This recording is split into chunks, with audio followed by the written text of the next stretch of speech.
done some actual wallpapering in my life, and that's kind of an interesting thing to do, especially Oh, with the pattern, right? right. I've wallpapered a lot in my life, Yeah, and I've done a lot of painting, limited wallpapering. So I think we're live. Let me just, I'm trying to get onto YouTube and see. Oh, we are. Yay. I, Jacqueline Whitaker had to go to bed, and was hoping that we go on earlier in the afternoon if you have Yeah. time. I Yeah. I get that comment a lot because do. a lot of people from the UK or wherever, and I understand it. Oh It's yeah, just, that's 5 hours, 6 hours later in the other yeah, direction. I totally get it. Yeah. And the whole reason I ever did it like this was because I used to take my daughter to, I'd have to pick her up from school, and she went to school on the other side of the island. Right. And so, Well, it's 3 o'clock your time, right? 9 o'clock my time, and then you add another 11 something in hi, UK. Linda. Jacqueline, definitely. We'll try to do another live stream earlier in the day. It's just some days get away from you, you know? Well, we're happy you're here. And I hope that while you are here, even for a few minutes, that you just chat us all up. So I'm trying to finish working on some wallpaper packs and that are going to go in my little Etsy shop. And then I think I'm going to glue book. I think I'm going to do some glue booking, but the hardest thing sometimes for me is that the day gets away from me. How many of you guys have that? Hi, Liz. What are you doing? Well, why were we texting? Because I'm in my own flux. Hi, Joni. Hi, Patricia. How are you? I just want to count how many pieces I have in here. So I got this. I have to say, this is probably my favorite one. I don't know what the book is called, but it had all these big, beautiful graphics, and I'm attracted to that. So That's actually wallpaper, real? isn't it Wow. beautiful? I would imagine you'd put that on an accent wall. I have no idea. I mean, I can't imagine anybody wallpapering here because it's so hot and humid. But different strokes for different folks, right? Peel right off. It'd be hard for it to stick, huh? I don't know. Hi, Liz.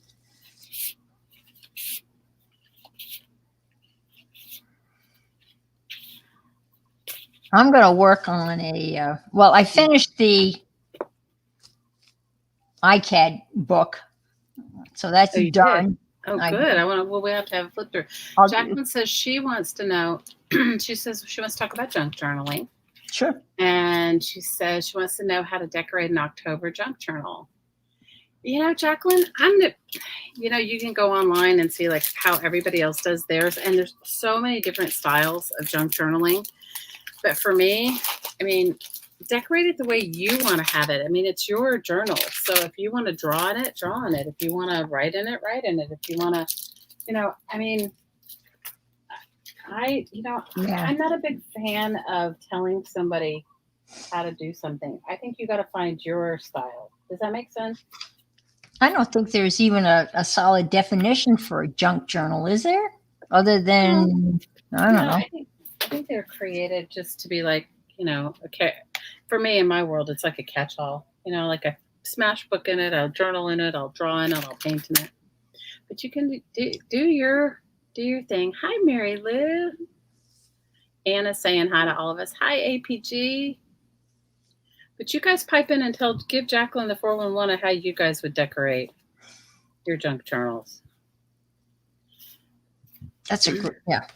Because we all approach it differently. Mine are made out of the tags that you get, those kind of advertisement tags that you get in the mail, and they're nice and solid. I save them up, fold them in half, and sew them together, and just start, gluing, and drawing on them. And that's my idea of a junk journal. It's all junk mail, nothing but junk mail. Yeah, I have made a Halloween junk journal before. This is years ago though, you guys. I made one for a group, like a group swap. And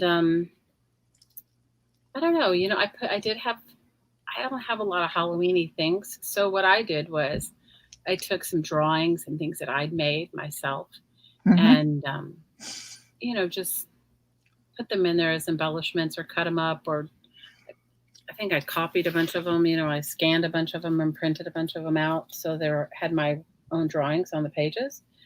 And then I found, this is going to sound so ridiculous, but I found some plastic spiders at wherever, like at the grocery Right, store. right, right. And Uh-huh. I faux finished the front of it, and then I faux finished the front, and then I added the spiders and stuff in it. You know what I mean? On top of it, and if I have a picture of it, I'll show you guys. You know what? The hard part for me is that so many times I've given things away, like in a swap or something like that, and I never keep any documentation of it. How many? Right. I forget to take pictures. I make a lot of birthday cards, but just for family. And so they're very personal. And I try to remember to take pictures of them before I send them off. But a lot of times I forget. And, I'm just, very upset that I didn't take a picture of that. But, I understand. But it'd be great to take a picture of that kind of stuff. But for Halloween, there's so many graphics that you can find online and download and incorporate into your junk journal. It's kind of cool that you can do those kind of things. No, I agree 100%. I just think that it's like any type of art. The moment you tell somebody, it needs to be this way, I have a rebellious streak. I don't function like that, So I'm probably not the right person to ask. Yeah, it's too hard to define. It's too hard to define that kind of stuff. It's so personal. No, I hear you. I agree. So let's see who else is in the house. There is, hi, Dorinda. And Malia, how are you? So tell me what's going on with you guys. I saw earlier, did any of you guys get over to Keisha's sale? She was having a big sale. I didn't. Guys, 8th grade is kicking my butt. I'm telling you, all I've done all day long is 8th grade work. And it's just kicking my butt. So, yeah. So I didn't get over to the sale, but I have a feeling it was good because I think our friend Lori, what's Paint Girly is her channel. Uh-huh. Yep. I think she was over there. Now, is Keisha, this is one of her sales where it's kind of like a marketplace and they have other people coming in. Is that? Yeah, that's it. That's okay. Exactly what it is. Okay. All right. No, I didn't get over either. No, I didn't. So that was that. It was two. You guys, I feel like I barely wake up and hit the ground running and it's like, it's like off to the races. Does anybody else have that experience with their life? It's like all chaos breaks out.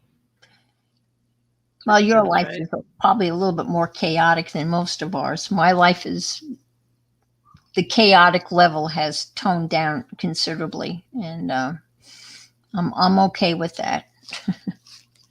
No, I can relate to that, but it's just like, I think that sometimes people don't have the understanding that your life is bigger than the homework they give your child. That we're not all just sitting down to do, 8th grade homework. And distance learning has its wonderful things and also for me has its challenges because sometimes you read directions and you need some clarification, like, and you're like, well, I can't. Like she'll say, what does this mean? And I'll look at it and I go, well, where's the, I'm used to saying, well, where's the textbook, or where's the, right. And there's nothing like that. You're just like, oh my gosh, I don't know. It could be anything. And a lot of times as a parent, when a kid comes home, I'm talking from a teacher's perspective, when a kid comes home and says, well, I don't understand it. And the parents, not in this case, but the parent would say, well, what did the teacher say in class? And in this case, you don't have that, resource because the teacher's not in the classroom. And it's not a matter of, the teacher being there to say what she meant. And it's so hard to write out those instructions and for everyone to be on the same page, so to speak. So I think it's it's got to be doubly hard for everybody. I can't imagine. Yeah, it is. It's been challenging to say the least, and it's also been sort of I don't know. I think it brings up all the things that when you experience something through, this is only my experience, not trying to be controversial or anything, but when you experience something through your child, Hmm. whereas it brings up all of for me, it brings up all of the stuff that I experienced going to school, right? I don't know about the rest of you. And let's face it, some of it wasn't so positive. Oh man, Some of it was, nobody wants to remember junior high. no, exactly. And some I of don't it know was, anybody that wants to go back and relive seventh and eighth grade.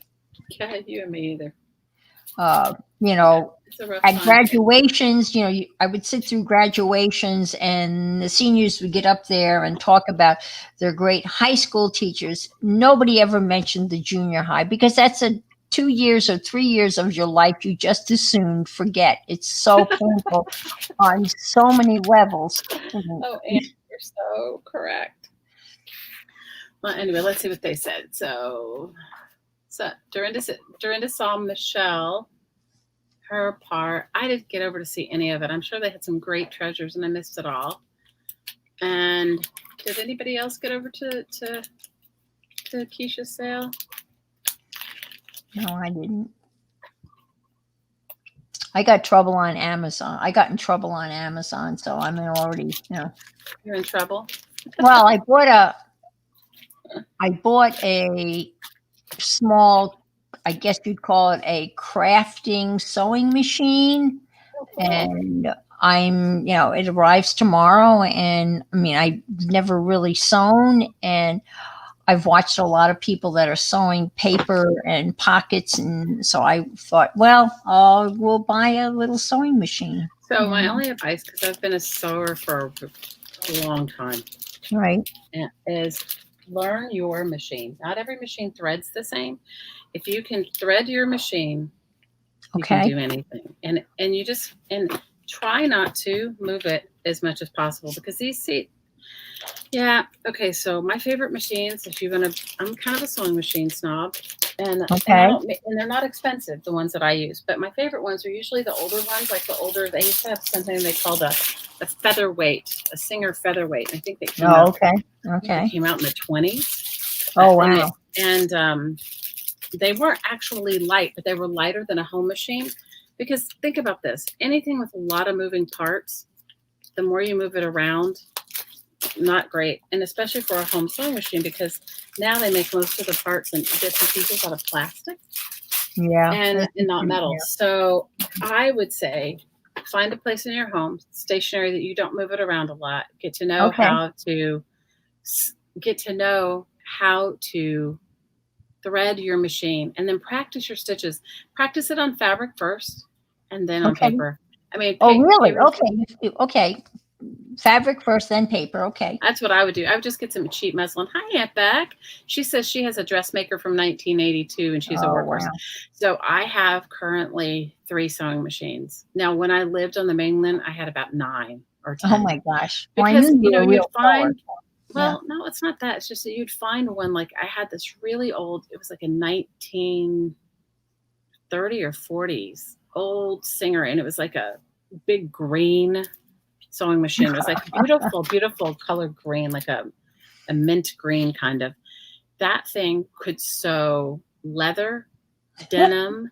It could sew anything, but you wouldn't want to use that same sewing machine on silk. Yeah. So, I understand. do you Yeah. know what I mean? I mean, you could, but I used to carry that around with me. So Aunt Beck says she has 3 sewing machines and a serger.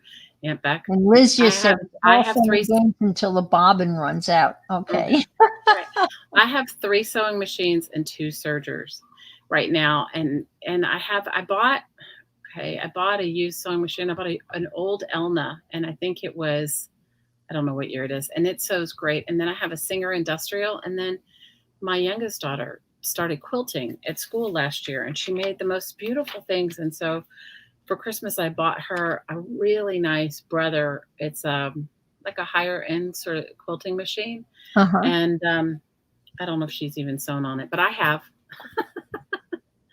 So Yeah. Malia says, Brian has 2 sewing machines in the house, a 1930s and a 1950s Singer. I know some really good sewing machines are made now, but I'm just, I don't know.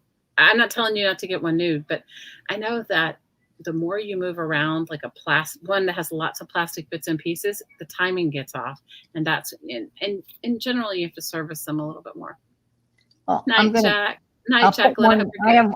I will just not move it around. I'll just put it in a room and just leave it, and we'll see. I mean, Well, and you're not going to throw it out all the time, but see, these portable machines come with a handle on the top, and in our heads, this is what we think. We'll just move it around, and we swing it around, move it around.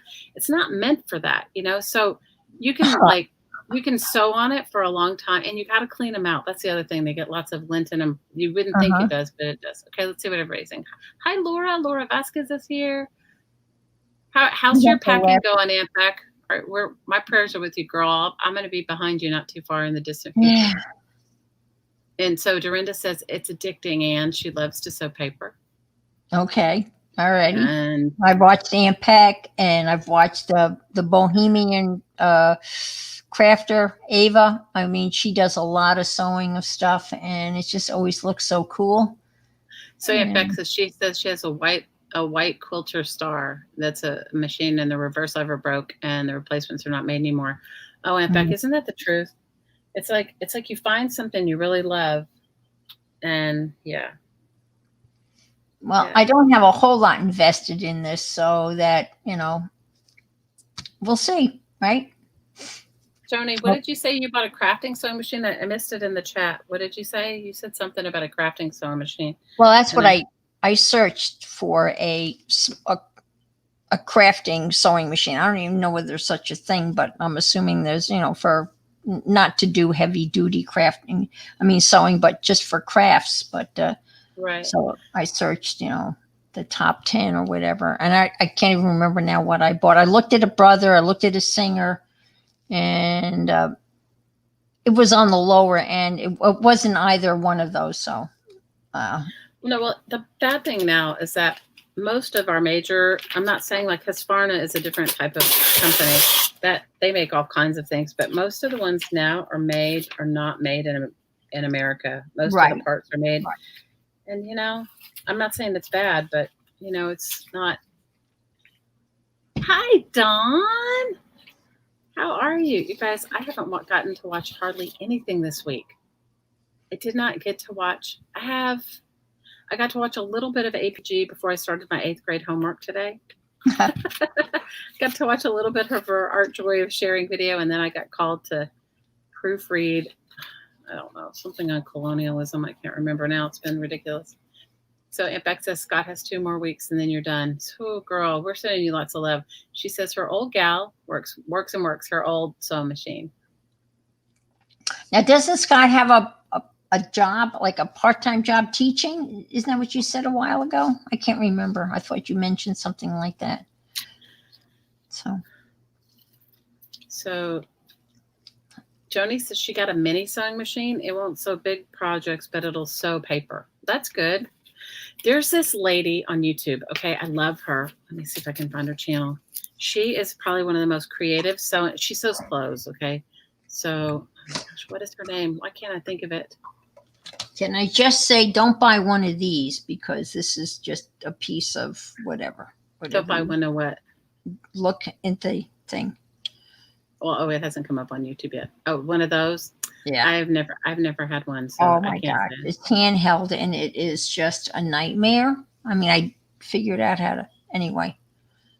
Wasted money. So. What are we making? Well, I'm gonna harvest a couple magazines. I've got a glue book going on, and I'm gonna work on that a little bit. And I don't know, what are you working on today, Anne? Well, I thought I'd just do a quick flip through of the ICAD. Oh yes, I finished it, and I kind of made a cover for it. I stitched. I took the those wire things off and removed that, and then just kind of sewed a bind. And push it more toward your glue sticks so we can see you. Whoops, this way, right? How's that? No, toward your glue sticks, toward away from you. Away from me. Yes, now we can see it. Okay, I'm sorry. All right. No, it's camera angles are they're kind of funky when you're like doing it. So all right. So I did, this was kind of the deli jelly papers that I made, and I just glued those on. Can you zoom it in a little bit, Anne? Sure. How's that? No, zoom in the hang on. I'm not looking at I'm looking at YouTube. Let me see. Hang on. Let's see. I'm looking at yeah, much better. Much better. Yeah. Is that now good? we can now we can see. Yay! Like that? Perfect. All right. I'm going to just move it this way a little bit, a wee bit. Okay. So we saw a lot of these, and I was looking at the Inktober prompts, and they're just as random as these. I'm just saying. I mean, the Inktober prompts are the first four are fish, bulk, wisp, and radio. So connect those dots, just saying. So I drew a fat fish with wispy fins listening to the radio, but I haven't posted that anywhere. Oh my gosh, you drew a fat fish with wispy meaning fins. A bulky fish, right? With wispy fins listening to the radio. Dawn says she's doing it for the first time. Don't follow. Are you going to follow the prompts? Because, I mean, they're weird, just as weird as these are. Anyway. But Anne, I like your interpretation of things. Oh, I love what's number 3? Oh, number 3 looks like a butt. It is. It's David. It's Bruce Springsteen's butt, because the prompt was album, and I did Born in the USA, and I made a little album, and I have the little bandana that he has hanging out of his back pocket, and I made a record. So, I mean, that was wow. Oh, that's cute. You made a record? Yeah, I made a little record. Oh, that's really cute. Don't you guys love that? I went all out. Yeah, it's the interpretations, And again, this was my, sequins, and I put no sequins, and I wrote the definition of sequins because I don't like sequins.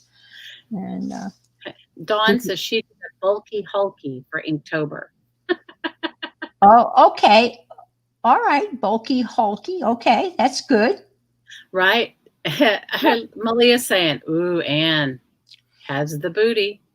Yeah. Well, you know what? I was at, was it Brooksale?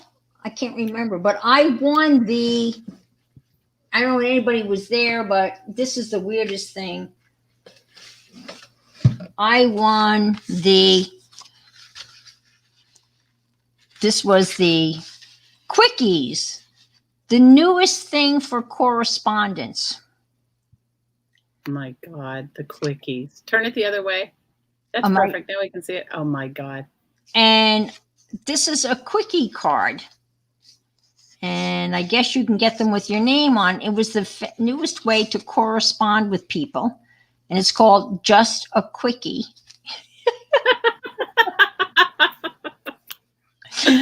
And I think it's perfect for you. I'm sorry. After all the conversations we've had, I think that one's a great one for you. I think it's bizarre, right? And I won it, and I think the quickie is from Aunt Mary Lou says, you want a quickie. I want a quickie. Hi, Nana. How are you, girl? Oh, my God. There was a date on it. I think it's, let's see, 1952. That's when the House of Ideas from Wisconsin. I guess you get it. You can have it, with your name on it. So this is from Mrs. Furman Jewell, Kennebunk, Maine. And so she ordered a box of quickies, and I ended up. So I got a box of quickies, and I think I'm going to make this into a little journal, because what else do you do with a quickie other than make it into a junk journal? There you go, right? Oh, my God. I love it. A Wisconsin quickie. Yes. It's a Wisconsin quickie, okay? Yes. Oh, my God. Oh, Lord. I feel so lucky. Okay. I feel lucky I won the quickie. You're so Yes, crazy. And I swear. I know. What can I tell you? Joni So says she didn't know you could get them in a box. I didn't know either. And a pink and black. I mean, pink is kind of, Pink and black quickies. Woo. So Malia said people needed quickies in 1952. That's and probably Mary all Lou, they could get in 1952. I'm just kidding. No. you're probably right. Mary Lou said nothing wrong with a quickie. There you go. That's right. Oh, Malia said it's a quickie in a box. Oh my God. Hey, whatever works, right? Malia says she didn't know why her autocorrect knows the word quickie. Interesting.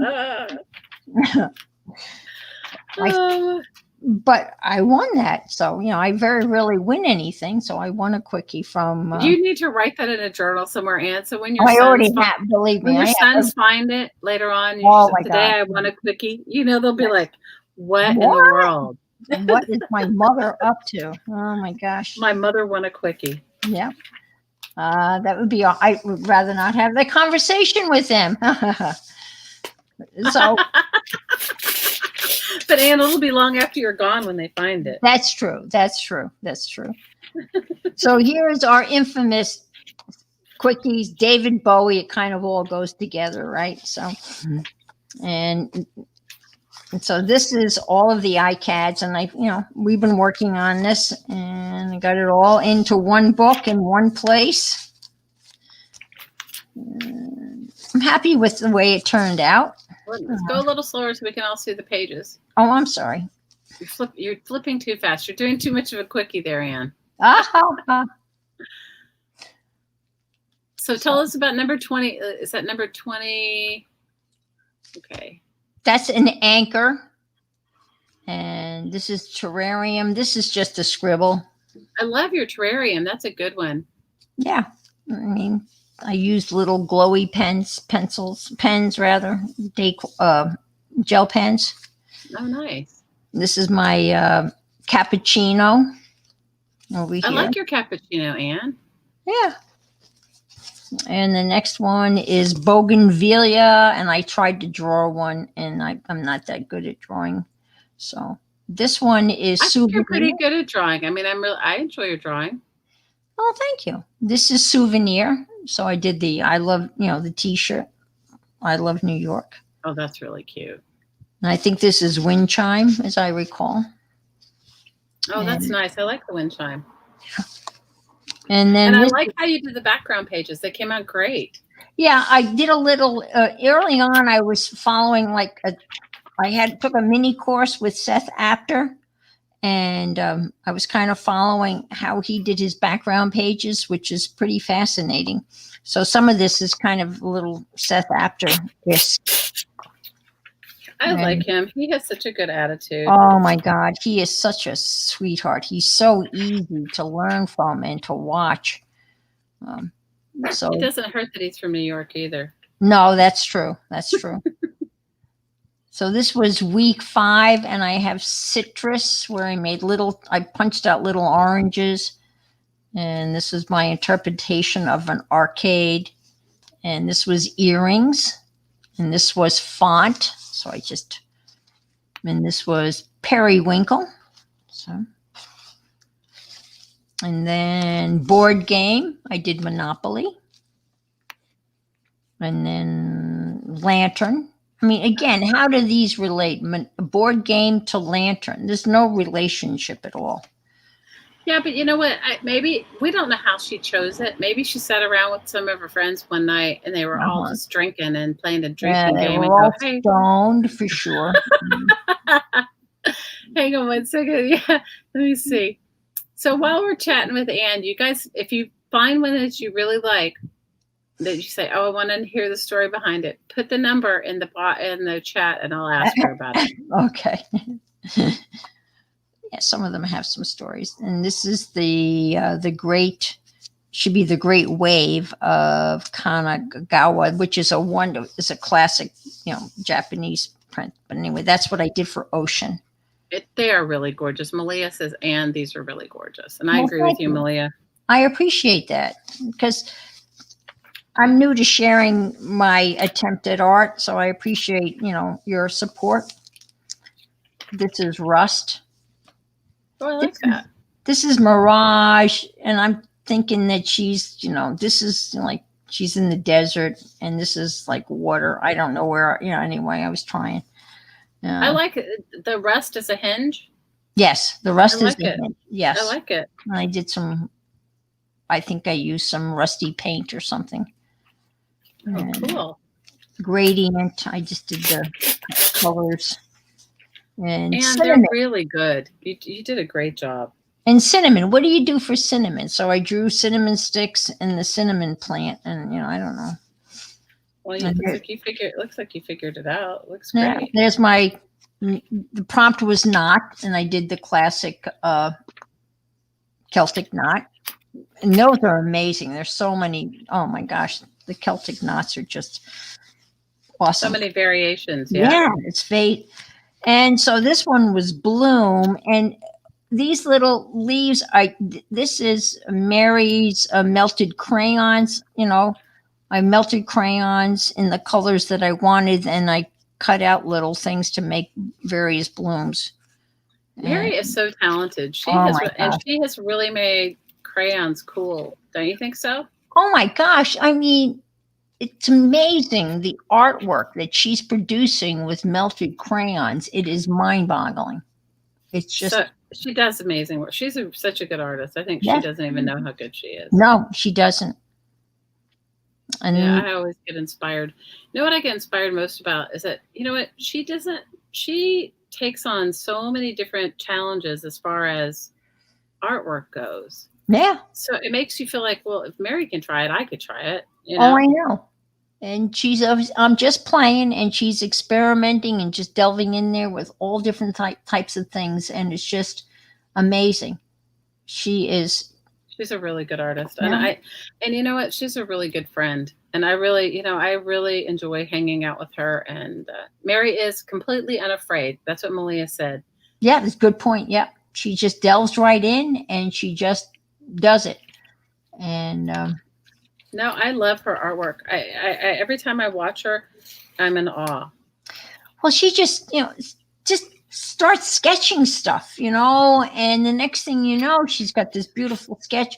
She'll pick up, random, pictures of, portraits or photographs of people on Pixabay, and she'll just sketch them. And it's just amazing, how she. I agree, It's just 100%. I incredible. always am inspired. She And is if you guys don't know who we're talking about the Mary Attier. Well, one of you guys with a wrench put the link to her channel in here, and she's doing a live stream right now too. And she is awesome. She live streams many mornings. She live streams Friday night, Sunday sometimes night. Sundays, yep. But usually early morning, like at 5:30 a.m. my time, Eastern time. So yeah, it's like 10 o'clock at night my time. right. So yeah, if somebody wouldn't mind putting her link in the description box, that'd be so great. And then make sure you subscribe if you're not already subscribed to her. You'll enjoy her thoroughly. Thanks, Malia. Yeah. She's the talent. nicest. So talented, and I'm always amazed at how effortlessly she sketches and draws, and her journals, her monthly journals, are just unbelievable. They're just chock full of ATC cards and journaling and drawing. Don't you think one of the most impressive things about Mary is that she makes multiples of things? Yes. So like, oh my gosh. She will make like 20 of something, and I'm still on my one, So Aunt Beck says Mary's painting on her handbag tonight. Yeah, right. Inspired by Lori. Yes. Paint Girly. Mm-hmm. Absolutely. Yeah.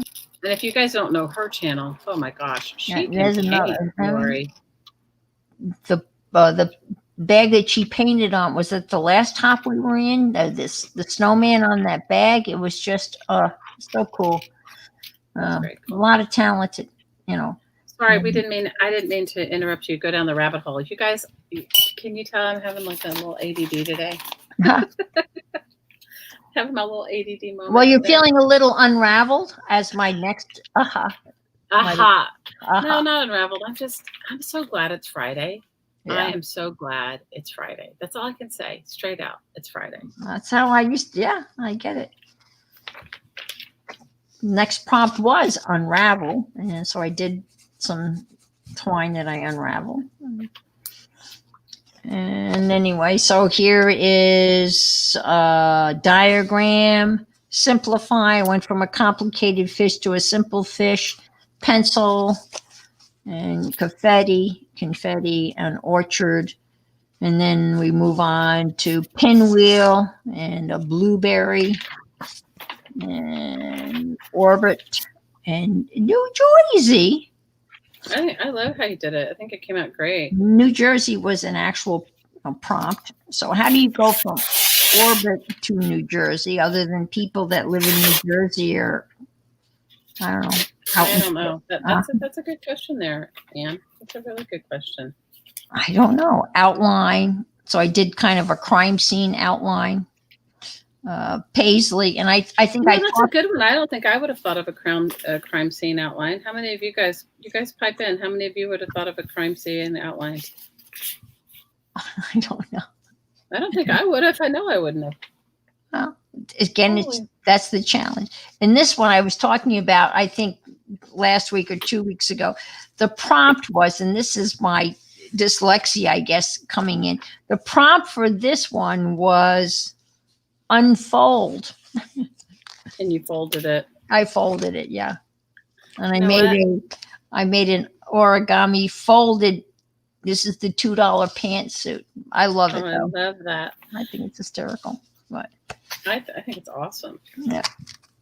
And then we get down to the final stretch here, billiards. So I did my little billiards and tea set, and I did Alice and tea set and arboretum, and I just did a collage and cut out that. And bossa nova, I did a guitar and Brazil with the Rio de Janeiro statue of Christ on the hill, and then the last one was adventure. So I did this is all cut out and balloon and adventure awaits. Oh, I love it. And the end. So that's my ICAD 2020. Oh, it was great, Anne. I loved it. It's awesome. Well, I enjoyed doing it, and we've had a lot of laughs. Definitely, we've had some laughs, but I think it's great. Good for you. I love it. Well, it's a good thing memory to go back and look at.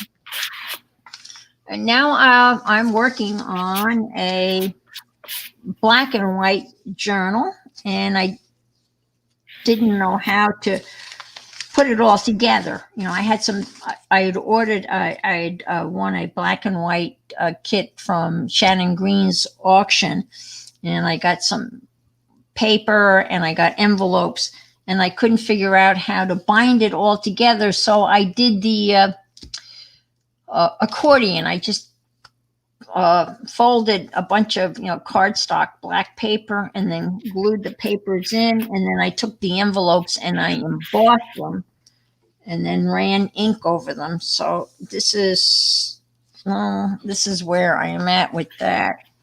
So, Liz says, Anne, all of those are amazing. Well, thank you. And if you guys aren't subscribed to Anne's channel, her link should be in the description box. Head on over there. Yeah, subscribe to her channel. You know, Mary was the one that told me this, and I had no idea that if you don't have 1,000 subscribers, you can't use your community tab.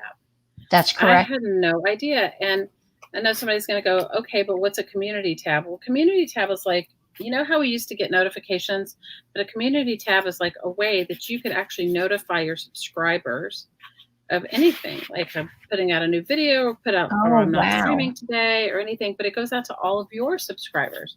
So it's like sending a little email directly to your peeps, right? I didn't know that. I mean, I'm using a webcam because I know I can't use my phone.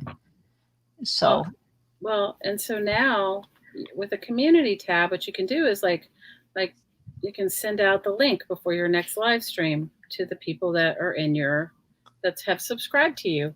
And it's I super didn't know cool. that. And I didn't. yeah, and so if you don't have 1,000 subscribers, you can't use that tool. And so you Okay. guys, when you see somebody without 1,000 subscribers, it's kind of nice to just help them out. I think Yeah. YouTube's making it harder and harder to become to do Yes. whatever they do. Yeah. You know, I think I'm at 320, I think, and it's growing. I remember when I got my first 100 subscribers, I I was know. so elated. I was crazy It was about like, that. why did 100 people subscribe to me? You know, because I know. I made my videos for a different reason. So I'm just doing it just to, to have fun. And, when you've invited me to come along with you on Friday nights, I'm just absolutely beside myself with, Oh no, I'm happy you're here. And next Friday, you guys will be streaming with Mary. Next Friday is our hop, and if so, make sure that you're subscribed to Maribel Abrams and Mary Attier. And I don't know what time I come on, but yeah, we're hopping next Friday, so that'll be fun. It's going to be once a month. And Aunt Beck says, yeah, she puts up her notifications if she's not going to go live or announce beforehand when I'm going to do an impromptu. Oh, okay. That's a good idea. Hi, Rails. How are you, girl? That's Ray Lee from Crafts from the Dungeon. Oh, she's like the avid recycler. Yes. Like me. Not everybody likes to make trash crafts, but I like it. So that's my thing, right? Rails is too. Yeah. There's a few of us that do it and enjoy it. Well, I journal, I journal on I write in my journal on one side of the page, and on the other side of the page, I collage with my junk mail that I get every day. So. Oh, that's cool. Yep. Thanks, APG. Your video was great today, APG. I didn't get to watch all of it, but I loved your mustache, your upside down mustache, or as your tiara. I loved it. You lost your mojo. Oh, girl, this pandemic let's just get real a little bit. Okay. This pandemic has put all of us in a state of like, what in the world are we doing? And you know it has. And I think all of us at one time or another during this have had a little halt on the mojo. Mm-hmm. You know? And yeah. So I get it, girl. I so get it. I so get it. That's why it's so important to be here for each other. And when you haven't seen one of your friends online for a while, pop them a message. Put it, if they don't, YouTube used to give you the option to email. That you don't have that anymore. I guess you can still do it if you have Instagram. You can message them on there. But if you don't see somebody that you've seen a lot on for a while, leave them a comment under their videos, because you do eventually get those in your personal email. Yeah, that's true. So, yep, people. This is a super cool. I'm not a big proponent of Starbucks, but one of my kids worked there one time, and she used to send me cards, and this is one I haven't used. I use them, as you say, smooshing down things. That's a pretty one. Yeah. This one has Braille. Can you see it? It's a Braille card. Oh my gosh. I've never seen that before. I've gotten a lot of Starbucks gift cards from students, but I've never seen anything like that. It's beautiful. I haven't either. So this is some of the pages that I've started to do in my black and white. I've been collecting black and white pictures for quite a while. And I kind of put this together as you can see that, like a fan. I just kind of, you can see that. It's kind of dark. Let me see if I can. Yeah, I guess it is. It's black and white. Haha. So. I mean, I don't know if we can see the binding of it. No, I don't. There's not much. Yeah, it's hard to see. I agree. It's really hard to see. All right, hold it up again. Let's see. You can't really see it. No, you can't see it. It's all black paper, but it's kind of just like a fan. I folded it like a fan and then glued so I've got black pages, and I've started to collage some of my black photos, and then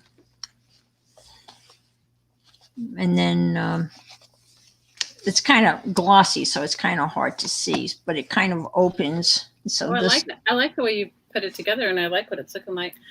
No, Rayleigh, I haven't gotten to use your things. You guys, I have my own personal stash. Painty papers are my jam. I don't know why. And I hoard them. And especially if they're other people's painting papers, I love them. I mean, they're just my favorite. So I haven't gotten to use them yet, but I moved my craft space. And, I have my tiny space in here, but I moved since my kids aren't here right now. Since we're working on a film, I moved my stuff into their room. And so, because I want to I'm sorting out what I'm keeping and what I'm letting go, for the imminent move, which we don't know when that'll be. I mean, we don't know, but I'm just trying to prepare myself. So hopefully we won't have to move. And then I've just discarded the things that I'm not getting around to using, but no, I haven't used them yet. And I will. I took a pair, maybe next Friday, maybe on the hop, I'll show you guys if I can get it, if I can set my camera up so you can see it. I took apart one of those wallpaper books, and usually I just cut the pages out and I use them for random things. But this one, my partner, it's an arduous thing. You have to he got a chisel and he chiseled the screws up, and then you have to pull them out. So I have this enormous, I have more than one, I hate to admit it, enormous cover. And I'm planning on putting a painty paper, like all the painty papers that I left. I'm planning on making just this huge book of painty papers. Oh, wow.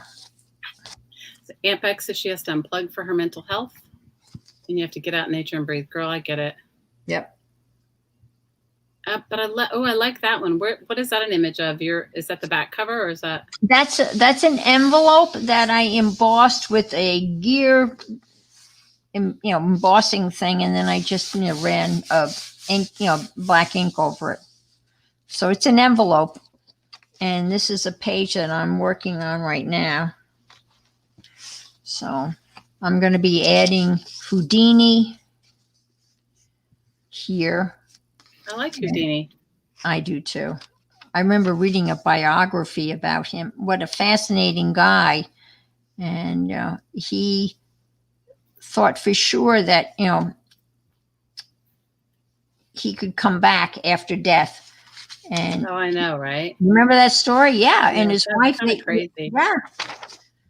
And then painty papers are a sickness, Dawn. Is that what you say? I agree. So Joni said she did 50. Let me go back. Sometimes the chat jumps when you're looking at it in StreamYard. Joni says she did 50 pages of jelly prints the other day, and she loves to hoard them. Oh, Aunt Beck, she says she's been purging like crazy, so she'll be starting fresh.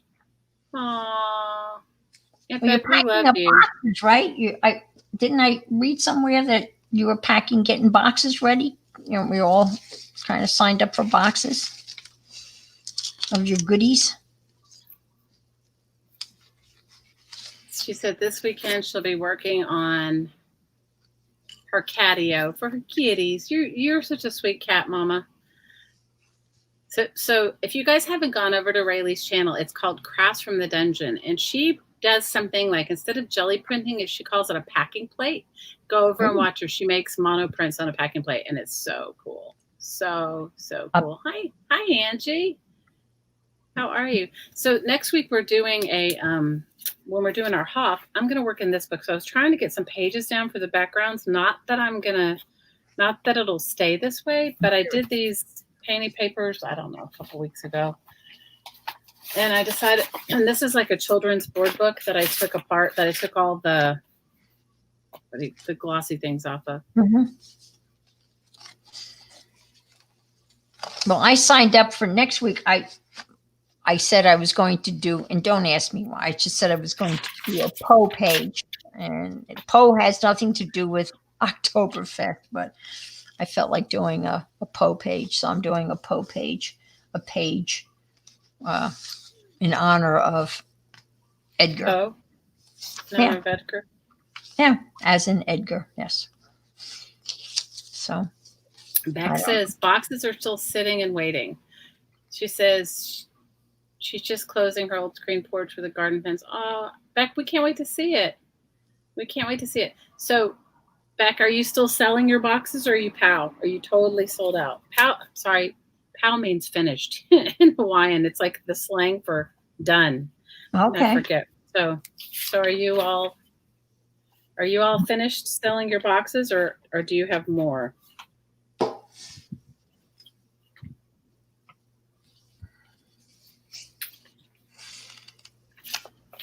No, I jelly printed some orange ones. Don't tell me I used them all. Don't you hate that when you go, I know I made that. I don't know where it went. Well, you make the best painty papers. I'm just into painting papers. They're probably not really. She's going to make, Aunt Beck said she's going to make a video of the catio. Oh, great. Or we all Yeah, want to see it. The catio is at the house that you're going, your original home that you're going back to, I think. Is that correct? I think you're right. Okay.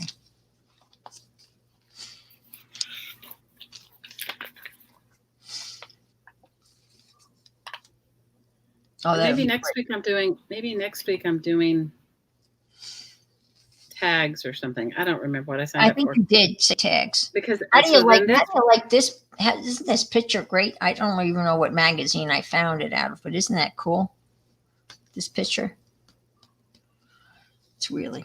So Aunt Beck says she's got a couple. She has some for everyone that expressed interest and a couple extra boxes of purge stuff. Great. So if you guys are interested and Aunt Beck has any left, let her know if you want some Aunt Beck love. Because you know what, you guys? It's stressful letting go of your stuff, especially when you love it. Okay? It's one thing if we were like, whatever. But I know Aunt Beck's like me. Everything she has, she loves. And it's hard to let go of stuff. I'm finding it hard. Maybe I'm not. Maybe it's just... Well, it's all going to people that will cherish and love her stuff, which is the upside. So Dawn says that's a cool page. Have you guys... Okay, so I did not know this glue book artist. Her name is... Oh my gosh. I don't know if it's Crafts by Cecilia or... Oh my gosh. Anyway, she does lots of glue booking. And she was on the other day, and she had this whole thing about getting this magazine called Cosplay. And my youngest daughter's all into that, right? And so I was like, oh, I should get that magazine for her. And then she was going through one of her glue books that she did, and she said, oh, and this image came from Cosplay, and this image came from I was like, wow, and they were great. They were just unusual, fun images. Mm-hmm. So I don't know how many of you guys know. I've never heard of it. Night, Dawn. We love you, girl. Take care. We love you.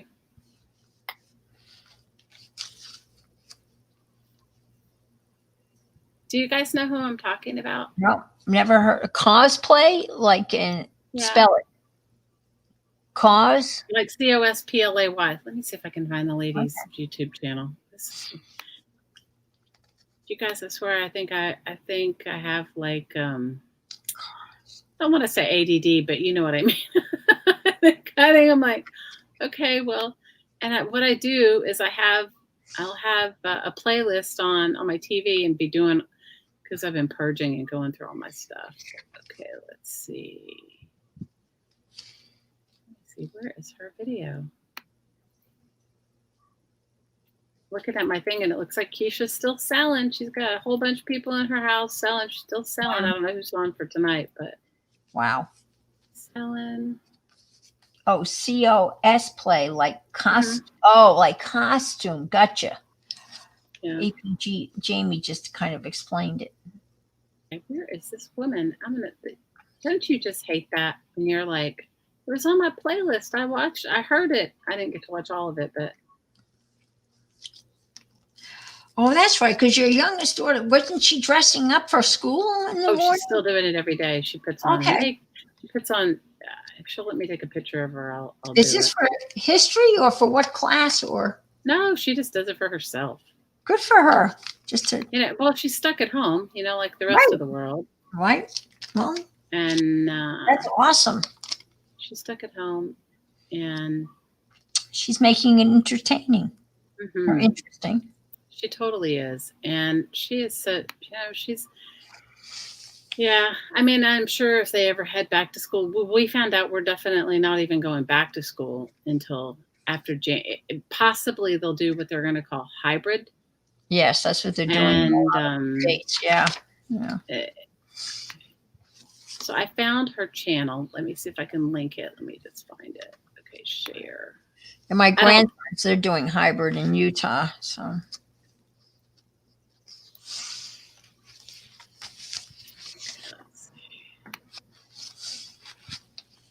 Oh, you found her already, Cecilia. There you go, Cecilia Art. There you go. You're obsessed. You're obsessed with her. You guys, I did not know who she is. Okay, so I just recently found her. So I'm sorry. I am like out of the loop. I'm out of the loop. I don't know anybody, you guys. Plus, I'm kind of in my own world of like ridiculousness anyway. So, like, there's somebody else I didn't even know existed. I think her name is Art Journal Girl, or oh my gosh, and she does these amazing like. She's all about the painted papers. Like, if I had seen her before, I'd have been like, I can't remember her name. You know who I mean, Malia. You like her too. What's her name? Her name is like Cecilia. yeah, that's Cecilia. Malia and Jamie owe each other a Coke. Who is? But you know who I'm talking about? Is it Junk Journal Artist? Is that her name, or is it oh my gosh, Journal Artista? Yes, put her link in there too. Yeah, I didn't know. I only found her not that long ago either, and everybody was like, "How did you not know her?" I'm like, she's been on and off for a long time. She apparently that may be true, but okay, yeah, let's face it. I just found If it doesn't come up in your recommended, and you don't, and somebody like if you don't, how do you find them? And you have to realize I was like not on YouTube for like almost a year, right? Because I was working that stupid crazy job. No, I think Paula just got back on within the last 6-7 months, honestly. So oh, I love her paint smooshing. Like wouldn't you like to be? Wouldn't you like to get some of her painted papers? Yes. She's a paint smoosher, man. Mm-hmm. Yeah. Isn't that what you call it, Jamie? Paint smooshing? And when she like sprays her whole book and I'm like, go for it. She's like. And she's a huge fan of, Linda. Oh, gosh, the person that has those beautifully decorated composition notebooks for note taking. I have one of them, and but I can't. Oh, I feel bad. I can't remember her name. Anybody help me out? Yeah, I don't know anybody. I only know you guys because you're my fibs, and that's it. I know you guys. I mean, it's Linda, Lynda, and oh my. She makes composition books. Yeah, and she's got. Oh my gosh, she's got classes. She's like really well known. No, then I definitely don't know her. And that's who Paula follows. Paula's a huge fan of hers, and that's the Journal Artista is Paula, and she's up in Canada. Well, I only found her not that long ago, and I haven't seen anything lately. So if she's been on lately, guys. She's on and off because she's on and off. I happen to support her through, one of the Patreon type of things, so I know a little bit. Oh, that's nice. You're so generous, Anne. Yeah, I knew I made some orange painted papers. But she is incredible. No, she does some really awesome stuff. She usually comes on when it's like really early for me. Like, you know what I mean? My time. Yeah, sometimes. She was. Yeah. So it's not feasible for me. She hasn't been consistent. So that's part of the, she's struggling to get a consistent time. But for you, yeah. Malia says, APG says, Paula's jelly plate is wonderful. I have some of her papers. I want some. Okay. For 10 years, right? There's not a lot of things that I really truly jones over. Okay. One of them is all the recycling weird things that they have in other people's countries, right? I love that. I don't know why. Like the ephemera that comes from other people's countries. and the other thing is painty papers. And I don't care what you paint on. I like it. It's ridiculous. So Jamie says she's known Paula for 10 years. That's awesome. Yep. She's awesome. Paula is journal artista. Joni. Oh, Joni. Yeah. Get to know her. I didn't know her either. I don't even know. Somebody was like, how do you not know her? I was like, I don't. It wasn't on purpose. I mean, yeah. No, I just met her recently. I mean, I just became aware of her recently within the last, I guess, 3 or 4 months. So. But she is. I think she is one talented lady. Mm-hmm. Absolutely. All right. So here's another talented lady. Right? Mm-hmm. Absolutely.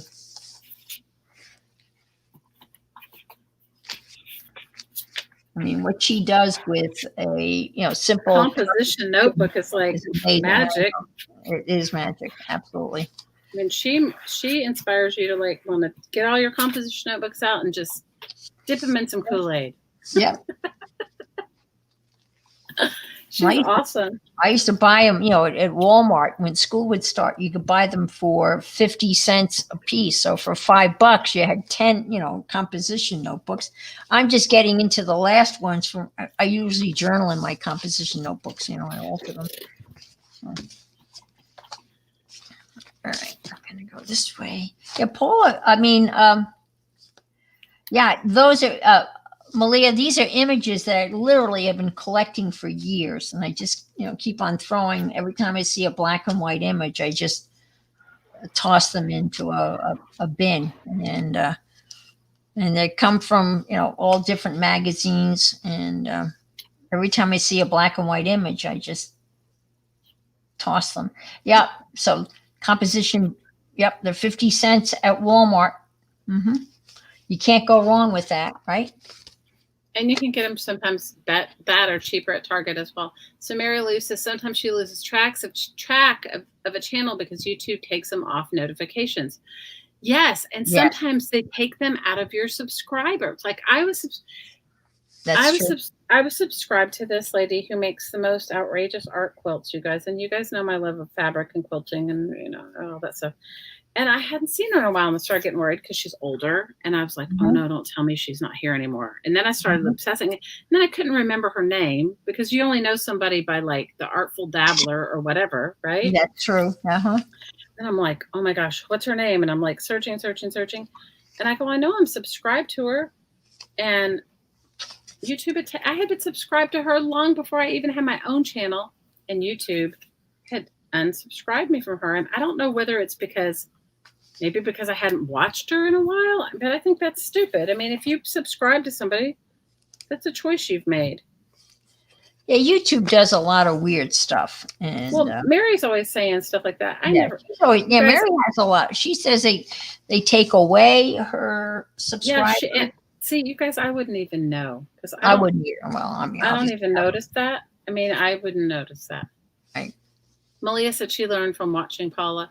And Linda said she lost some of her channels, so you have to go back and find them, right? Resubscribe, and it's frustrating. Right. So Rail says she uses her son's old school books and tea-dyes the leftover blank pages and paints over the writing ones. Oh, that's a good idea. Wow, that's a great recycle trick. I only have Walmart to shop at and don't care for them. Oh, you don't care for the composition notebooks, or you don't care for Walmart? Yeah, I think sometimes it's like so ridiculous. Like you're like, you're like, where's so and so? I haven't seen him in a while, and then you realize you've been unsubscribed. Ugh, I don't know. I don't understand at all. I don't get it. Was Barb on today? I have no idea, you guys. I was doing 8th grade homework. No, she was not on today. I can tell you. I was all into the 8th grade homework. Barb was not on today, so I can say that with confidence. So I agree. So Mary Lou says she likes it when people shout out channels. I do too, because I think when you shout out channels, people need to get over this thinking that they own a time slot on YouTube or whatever. It's like a television channel. Okay. Change the channel, move on. Nobody owns a time slot. Okay. Yeah. Nor is anyone, maybe with the exception of the art Sherpa or Lindsay, the frugal crafter, really making money on YouTube. Okay. So, Yeah. I mean, I don't know any other art channels are, I don't know what other people do, but I'm just saying, like, so people need to get over it. Stream when you want to stream. Stream as often as you want to stream. Your tribe will find you. People will come and go, and that's how life is. And you're like, it's like, you just gotta like let it go. It's the worldwide internet, and that's what it is. It's worldwide. Exactly. Like, I love to go over and if you guys are up, but I think my time difference must work with you, Rayleigh. So Rayleigh is Crafts from the Dungeon. Okay. Rails is Crafts from the Dungeon. And yeah, I don't, because she's in Australia. So my time difference, wow. yeah, right. So Australia or New Zealand? Australia, yeah? I should know, yes, because I got a package from you. It's tomorrow. What's tomorrow? Well, where she is, it's already the next day, right? Right, Linda? Amen is right. Like, you're a poor pauper grafter. Girl, you are right up my alley. She, like, like when you meet somebody or you find somebody, you go, oh my gosh, I resonate with this. Like her and Bonnie, Starving Emma, they all craft from recyclables. And I'm like, my peeps, my tribe. You guys want to know how stupid or naive or silly? When I began paper crafting years ago, right, making whatever it was, cards or however it came about to make, I thought you had to make everything that you made. Okay, like I thought you had to like make the paper. Like I because I wasn't in the loop of. If you're not in the loop of consumerism, right? If you're caught up in like raising children or whatever it is, and think about it, I mean, the internet's opened up a lot of stuff, but if you don't know somebody that paper crafts, or if you don't know, do you get what I mean? You don't see it, right? And so I was making what everybody else calls Franken paper now. I was making that paper years ago, and I learned and I called it serendipity paper because one of my friends came over one day and said, "Oh, I love your serendipity paper." And I go, "What is that?" And she goes, "Oh, that's what you're making now." I said, "Oh, cool." I said, "I just was making paper to make a card or make whatever I was doing." Right. And I learned bookbinding like the rest of you when I was in school. How many of you learned bookbinding in school? But it was not the same as it is now. I mean, now it's like you've got punches and this and that. Back then it was like, you just had a big old needle. And you poked yourself a lot. A lot, And if you were lucky enough to have somebody make you a book cradle, like I just use a phone book now, but if you were lucky enough to have somebody make you a book cradle, you were like, oh man. When you had friends that had book cradle, you were like, can I come to your house? Well, there was no bookbinding when I went to school, but I went to school in the dark ages, so I'm just saying girls had to take home ec and boys got to take shop. And I would have much rather taken shop than home ec, but that the way it was kind of like, yeah. Joni says, listen to this. Okay, Joni, everybody send Joni some love. She said, I used to make handmade cards for years until she saw someone just throw one of my cards in the trash. Oh, girl, we can feel you. I would feel you. Oh my God. So it's 12:30 in the afternoon for Rails tomorrow. It's 12:30 tomorrow. Yeah. Bonnie and Emma are your crushes. Oh, did you see? I got a package from Bonnie. I ordered some of her. I just made a promise to myself that because like we're not doing anything, we're not going anywhere, we're not doing anything. I take my little tiny budget that I have and I try and support my artist friends, people that I go, and I'll use it, and I've probably bought more things that I'll use them, but did I need them? No. But so we got to support each other. Bonnie and Emma are your crushes. I love them too. Okay. Wind chimes from empty glue stick tubes. Ooh, that's a good one. That's a great one. No one knows what to do with those. I know, right? I had a whole I've been bag of them. saving soda cans too, and I've been die cutting them. I die cut them with my, make butterflies and all sorts of stuff. Oh, I've made those. Well, things. you're the one that inspired me. You're the one that was making earrings out of aluminum cans, and I followed with that. I'm not making jewelry, but I thought that was the best thing. I made some great journaling terms out of them Yeah. too. I don't have any. I don't think I have any close by. I think here's some little ones that I made a while ago, just running it through the die cut. I have them right here handy. Look at and little butterflies, and that's just out of. I think this is actually embossing that Cool. That would cut through them. That's the only bad thing about aluminum because it's so brittle. Yeah. But I love them, man. They came out great. Yeah. A couple of years ago, when I was into making I don't know, whatever. I made Renee our little red wagon. She and I were in some sort of a swap in somebody's group, and I made her some skulls. She's all into that. Out of soda cans, I made her. I had a little skull thing. I have to do. You're going to make some wind chimes for me. I'm going to have to try. Rails will have to follow along. Yeah. You know what? Mine aren't sharp. Okay, but the thing is, you can take an emery board. A nail file, the paper ones. And you can, I'm talking about the paper ones, not the metal ones. And file the edges if you think they're too sharp. I've punched them in a die cutting machine. I've also punched them with a punch, regular paper die punch, and they come out fine too. They aren't sharp. I don't know why they're not. They round over a little bit, I guess. Well, there's this woman. Anybody else follow the Bohemian Crafter? I haven't seen her in years, but she makes amazing things. Her name is it Eva? Her first name is Ava. Her first name is Ava. I haven't seen her stuff in a long time. Well, I'm a Patreon of her, so I don't. But she is a great recycler too, and she makes little tabs out of plastic milk cartons, and she just made these. Where does she live? Oh man, I think she's in Amsterdam.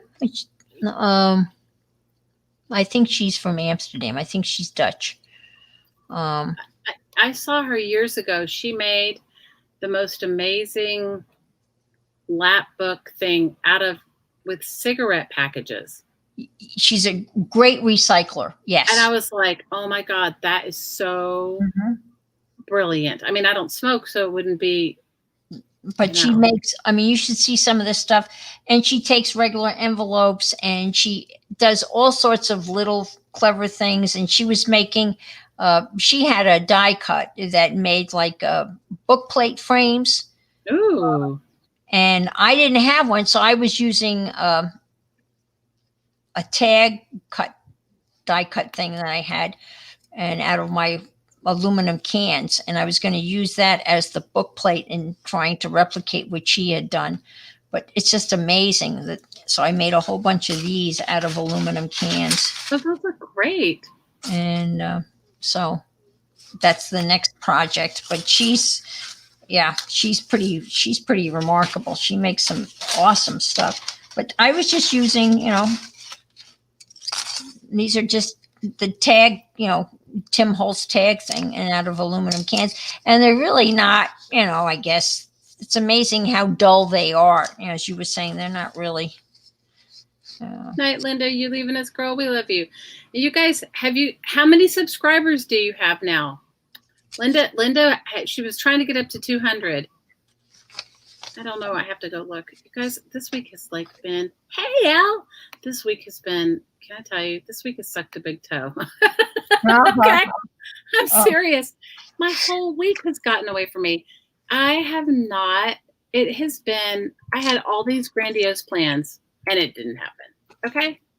I had projects that I was going to do, and she needs 2 more subbies, you guys. She's at 198. Oh, wow. She's at 198. You guys, the the channel that I just put in was Rayleigh's Across from the Dungeon, and this is Linda's channel. You guys, Linda has 198 subscribers. She's the one that showed me how to do the one page. She's the one that did the one page challenge. So you guys, let's get her to 200. You know, it's like, it's hard when you're like two people away.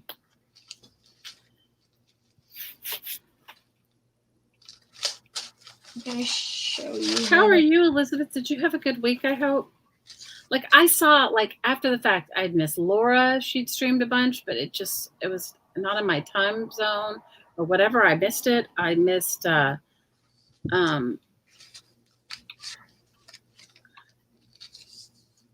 miss Johnny. She made it to 200. Oh, that's great. There you go, Linda. Awesome. You guys go over and watch that video of hers with the one page. Oh, here, I'll find it. The one page. Oh, man. The one book page. Where is it? Where's the one that I watched? And I don't even know how I even got, because I don't know how she came up on my thing, because YouTube has stopped giving me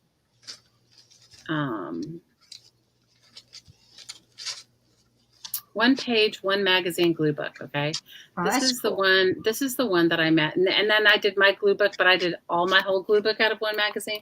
She's not telling you to do that. She's not telling you to be crazy. She's telling you to, hi, Kim. She's telling you to make one page, take one page for your journal, to use one magazine for that one page. Like, find all your images for that. Kim, I got your message, and I'm sorry I haven't returned it yet, but I will happily. So Kim is going to start live streaming. So you guys head on over her channel. Okay. It's Kim Polton right there. And she wants to know, she asked me, did I have any advice? Okay. I'll tell you on air. I'll tell you the things that have worked and that haven't worked for me. And I can tell you there's a lot that hasn't worked for me. The first thing I would tell you to is get a webcam, because when you stream on your phone, sometimes you just go into oblivion. I don't know where you go, but you do.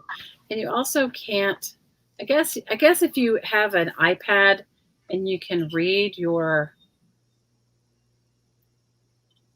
read your chat on an iPad, it works. I mean, I'm doing. That's exactly what I'm doing. I'm reading the chat, and I have literally a $50 webcam. Right. Okay. And it's a plug-in. It has no software. I don't want to interrupt, but it's just a plug-in, no software. It just plugs into a Chromebook or a Mac. And I paid $50 for it. It's very simple. Hi, Renee. So what do you have it plugged into?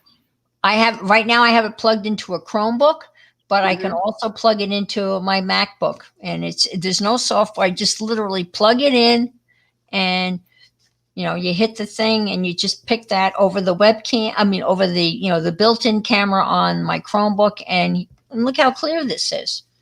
Oh, it does look good. It's that simple. Oh, you don't need a lot of expensive equipment. I think the webcam I have is even cheaper than the one I'm streaming with right now is even cheaper than the one that Anne. Oh, okay. Good. Thank you, Malia. I was trying to find it. Hi, Kathy. So I think a webcam, for me personally, you guys pipe in and give her your 401, because a lot of you stream. I think a webcam is better than just trying to do it from your phone. That's just my personal opinion, but take it for what it is. And you can, I think the one that I use was like $30 or $29. Well, you can't use your phone unless you have 1,000 subscribers. Oh, really? How did I not know that? With YouTube. Oh, really? Well, there you go. Now, a lot of people without enough subscribers stream through StreamYard. I'm not the aficionado on StreamYard, but I have been using it lately. I'm using it right now with myself and Anne. And I don't have a problem with it. I think the only problem is when you have, how long you can stream for free for how long? I don't know, because I don't stream enough on it. Do you know? Does anybody know what the StreamYard? I don't know, but we've been on for 3 hours. I know, but I think it's like certain minute limited month per month. Okay.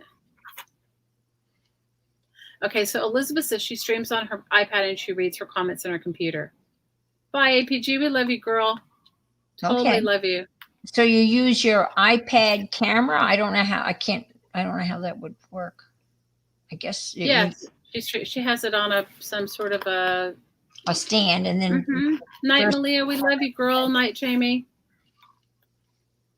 And Good Miss night, Laura V, your book is Good night, lovely girls. I hope they're already in bed for your sake. And Miss Laura V, your book is heading to you tomorrow, girl. I made some extra stuff to go with it. Okay. Hi, Kat. Hi, Melissa. So, I don't know. If you can invest the $29 to $50 in a webcam, mine is a Logitech. I don't know what number. Read the reviews. So I got mine on Amazon. Let's see. How long ago did you buy that? Because I don't think you can touch a Logitech for under, I don't think you can buy them for $30 anymore. I don't know. I've had this one for a while. I don't know. Because I tried to get a Logitech, and then during the height of the COVID, you couldn't get one. They were all sold really? out. Yeah. I don't know. Yeah. It's been a long time since I will tell you the one that I got. I don't know. I can't even see the number. I don't know where you see the serial number thing on it.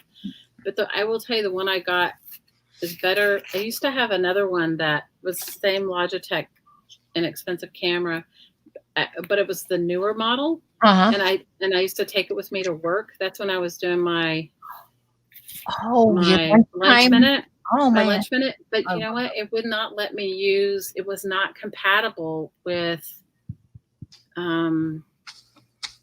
the software on my computer, even though the software is from Logitech, and it would only do it like the station. That's why all the views on those particular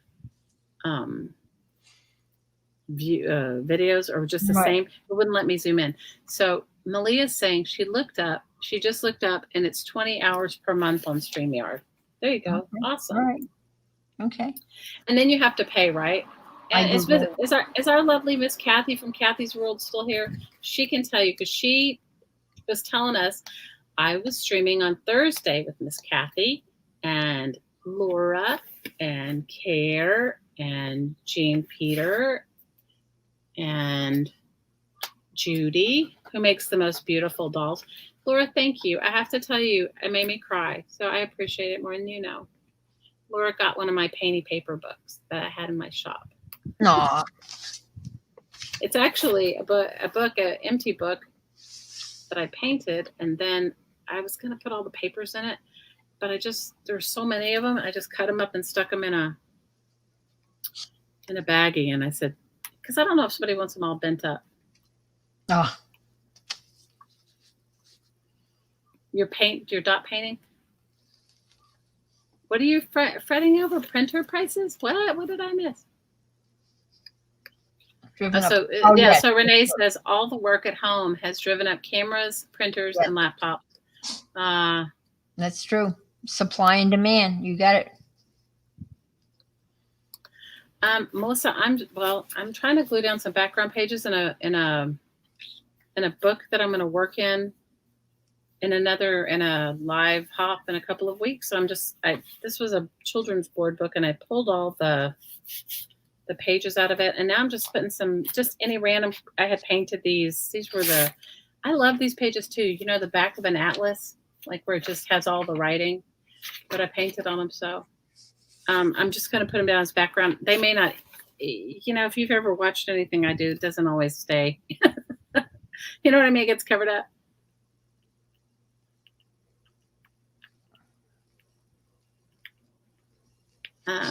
What are you saying, Kathy? Kathy says she uses the paid StreamYard, and all I get for paying is unlimited time and a background if I want to use it. How much is StreamYard Unlimited, if you don't mind me asking? I mean, I could Google it, but I don't know. I didn't even know about StreamYard. Who is it that told me about StreamYard? That's new. I mean, that's relatively new. I mean, StreamYard. Maybe it was Care, because we were doing the hop, or we were doing the the Defy hop. But I think it's relatively new to the scene in terms of YouTube. It's relatively new for sure. Kathy says it's about $19 a month. That's actually great for unlimited streaming. I mean, unlimited, where you can host other people with you. And I think there's a lot of other bells and whistles, right? You can pop up what people are saying if you want to highlight a comment. I do believe I've seen that on the Kathy Berg and Colleen's channel. I think they can, if you want. Can you enlarge one of us or the other, or we just set it? Because I know in some of them they can like focus on somebody. And This one you can. I mean, you Okay. can, but you can do it where you're on one or the other. You can do it where you're on 1 and 3. Oh, okay. You can do if there's 6 people, you could do all 6. Oh, wow. You could do some. I don't know what the max is. You can have that many. Oh, wow, I didn't know that. Kathy, how many people can you have? Is it 10 people?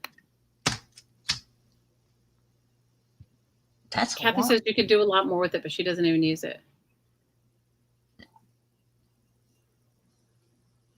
Yeah, Elizabeth saying that we used to use Stream a long time ago, but a lot of people, it was too confusing for me. I like 2 at a time. Yeah, but you know what's great about it though? I think Ella's like, especially when we're doing like some sort of a hop, and if you wanted to do a hop to promote like one channel more than another, you can all just be in the background waiting to go in, but you could chat, you could talk. Well, yeah. And when I was on with Kathy and Colleen, I had finished a house journal that we had been working on, and they just invited me in briefly so I could show what I had done. It was just like a quick invite and then out. It was nice on StreamYard. Yeah, I think as we get more and more and more, I think as we get more, I don't want to say stuck at home, but you know what I mean. Oh, yeah. I think it'll. Has anybody tried Google Meet? Because Google Meet, I mean, I've done Google Meet for like limited stuff, but Google Meet free, and I think you can. And then there's FaceTime has now you can create a room in FaceTime and do a live video and invite people in. I've been looking at. Has anybody tried that? I haven't. Because I think that's out there. And they want to know what you're working on. She's working on the black and white journal. She's been hoarding black and white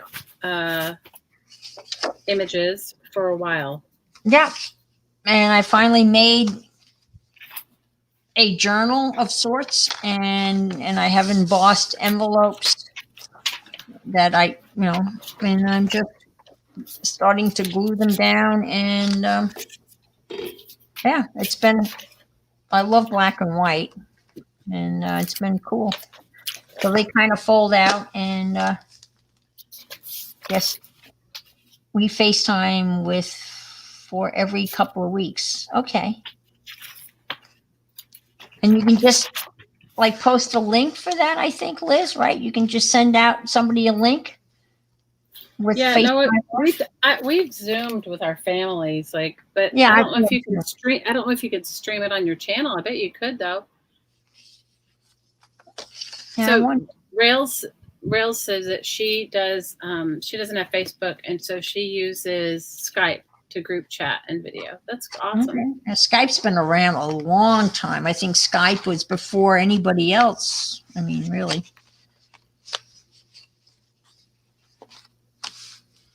Yeah, I just saw it. Did he say anything else before that? I am like we have an idiot. We have an idiot in residence. Yeah. It's so ridiculous. It's like so ridiculous. What can you do? Maybe I'll make a page in here. Maybe I'll work on a page. I just couldn't have decided what? I said I think Laura is I only have one mod, and it's Laura, because I couldn't figure out how to set up a mod. So right. Well, I don't go on. You might want to add a couple more, just because, if if Laura's not there or if you're not paying attention, especially during one of the hops. Oh my Yeah. gosh. I was at somebody's live stream. This is a while ago, and she's a fairly big YouTube person. She's got a big subscriber base.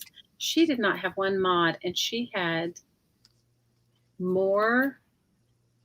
Hey, Jean Peter. She had more. She had more trolls than I've ever seen in anything, and I was like, I was so shocked. Oh, You know, wow. and then I messaged her later. I said, "You need to get some mods," and she goes, "How do I do that?" I said, "Invite one of your friends." I mean, I said, "Make them a mod." Well, I only know how to make somebody a mod during the stream. I've tried to, when I set up my channel, I tried to, set up people as a mod prior to going live, and I haven't been able to figure out how to do that. So. No, I don't know either. I know you can do it once you're live. You can tap somebody as a mod, Right. That's do you know how to do it prior to that? No, I'd have to go back and look. I'm sure I did it originally, but I'd have to go back and like figure it out and look at it. I think it was Elizabeth, Miss Never Hopeless by Elizabeth, Miss L. I think it's her. Mm-hmm. I think she. So I missed everyone's lives this week. I was like, I don't know what I was. You guys, anyway, it's been a weird week. Okay, that's all I can say. It's been a weird week. Life gets in the way. Well, life gets in the way, and it's just been, it's been too much. Like, I was so glad that today was Friday. The kids had school. Yesterday was their last day of school, and we're off for a week. But it's not really their last day of school because they gave them so much homework that's due on Sunday. So we have spent our whole entire day doing homework. Now, why do they have next week off? Because that's their winter break. Oh, wow. Fall break or whatever. Yeah, okay. we don't. Public school here does not get the same things as schools and other places do. It's like they get a week in October, I think a week in March, and 2 weeks in December, and that's it. Are they year round? I guess kind of. I mean, not really, but kind of. Okay. Does that make sense? I can understand a fall break, but yeah. Yeah, but we started school in August. Right. Well, in Florida, they start in August always, which I had a hard time getting used to when I came down from New York. For me, school starts after Labor Day. But in Florida, I hear you. Because this year is all screwed up, so it doesn't. Oh, Elle says she's missing her craft room. She hasn't been there in a week. Girl, I can relate to that. Oh, man, I can't imagine. We can all relate. How many of us have had that where you're just like, all of a sudden you're just like, your whole life gets in the way, and then you're just like, okay, I haven't made art in a week. And then a week turns into 2, and then it turns into 3. And then the next thing you know, you're just like, what? Yeah, I've been there, done that. Or if you have company coming and you can't go off and craft. Like, don't they know we need to craft for our mental health? This is true. I know, right? I'm using double-side tape for this image because it's heavy. This double-side tape is awesome stuff. It's just a little expensive, but man. And can you move your book up a little bit towards your glue stick and zoom in a little bit? Is that too much? I haven't seen it yet. I'm watching on Yeah, YouTube. Yeah, we're a little laggy. Yeah. Oh, nice. No, that's good. Now we can see what you're doing. Look at this picture. Isn't that great? It is. Very cool. I came off I went up to visit my son and daughter-in-law last year, and we were on a road trip, and we stopped along the way, and I picked up all of so this was a brochure from one of the rest stops, and this little guy just sang to me. I just said, so. Yeah, but when you don't you find like when you go out with people that don't do what you do, and then you're picking up like travel magazines, and they're like, what are you doing? Yeah.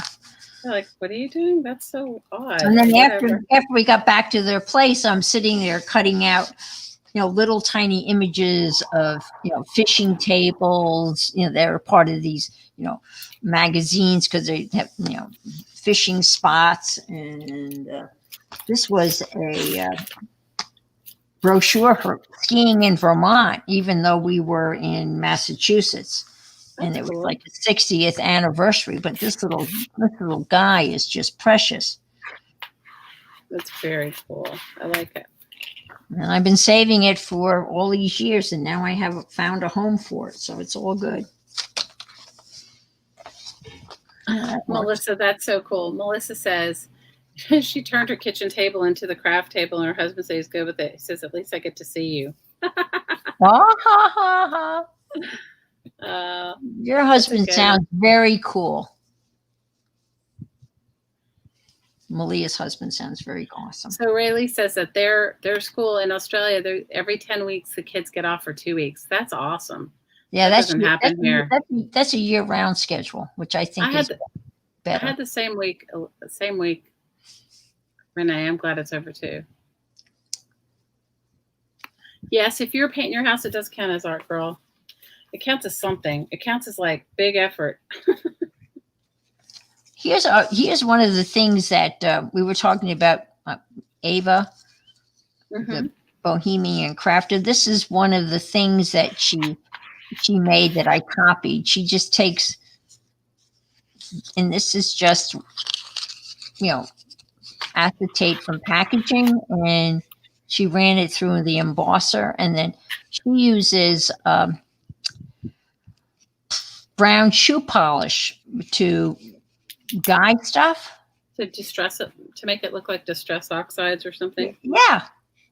And then she just punches things out, and it's kind of supposed to be a slide cover. And cool. And I use some Tim Holtz, tissue paper.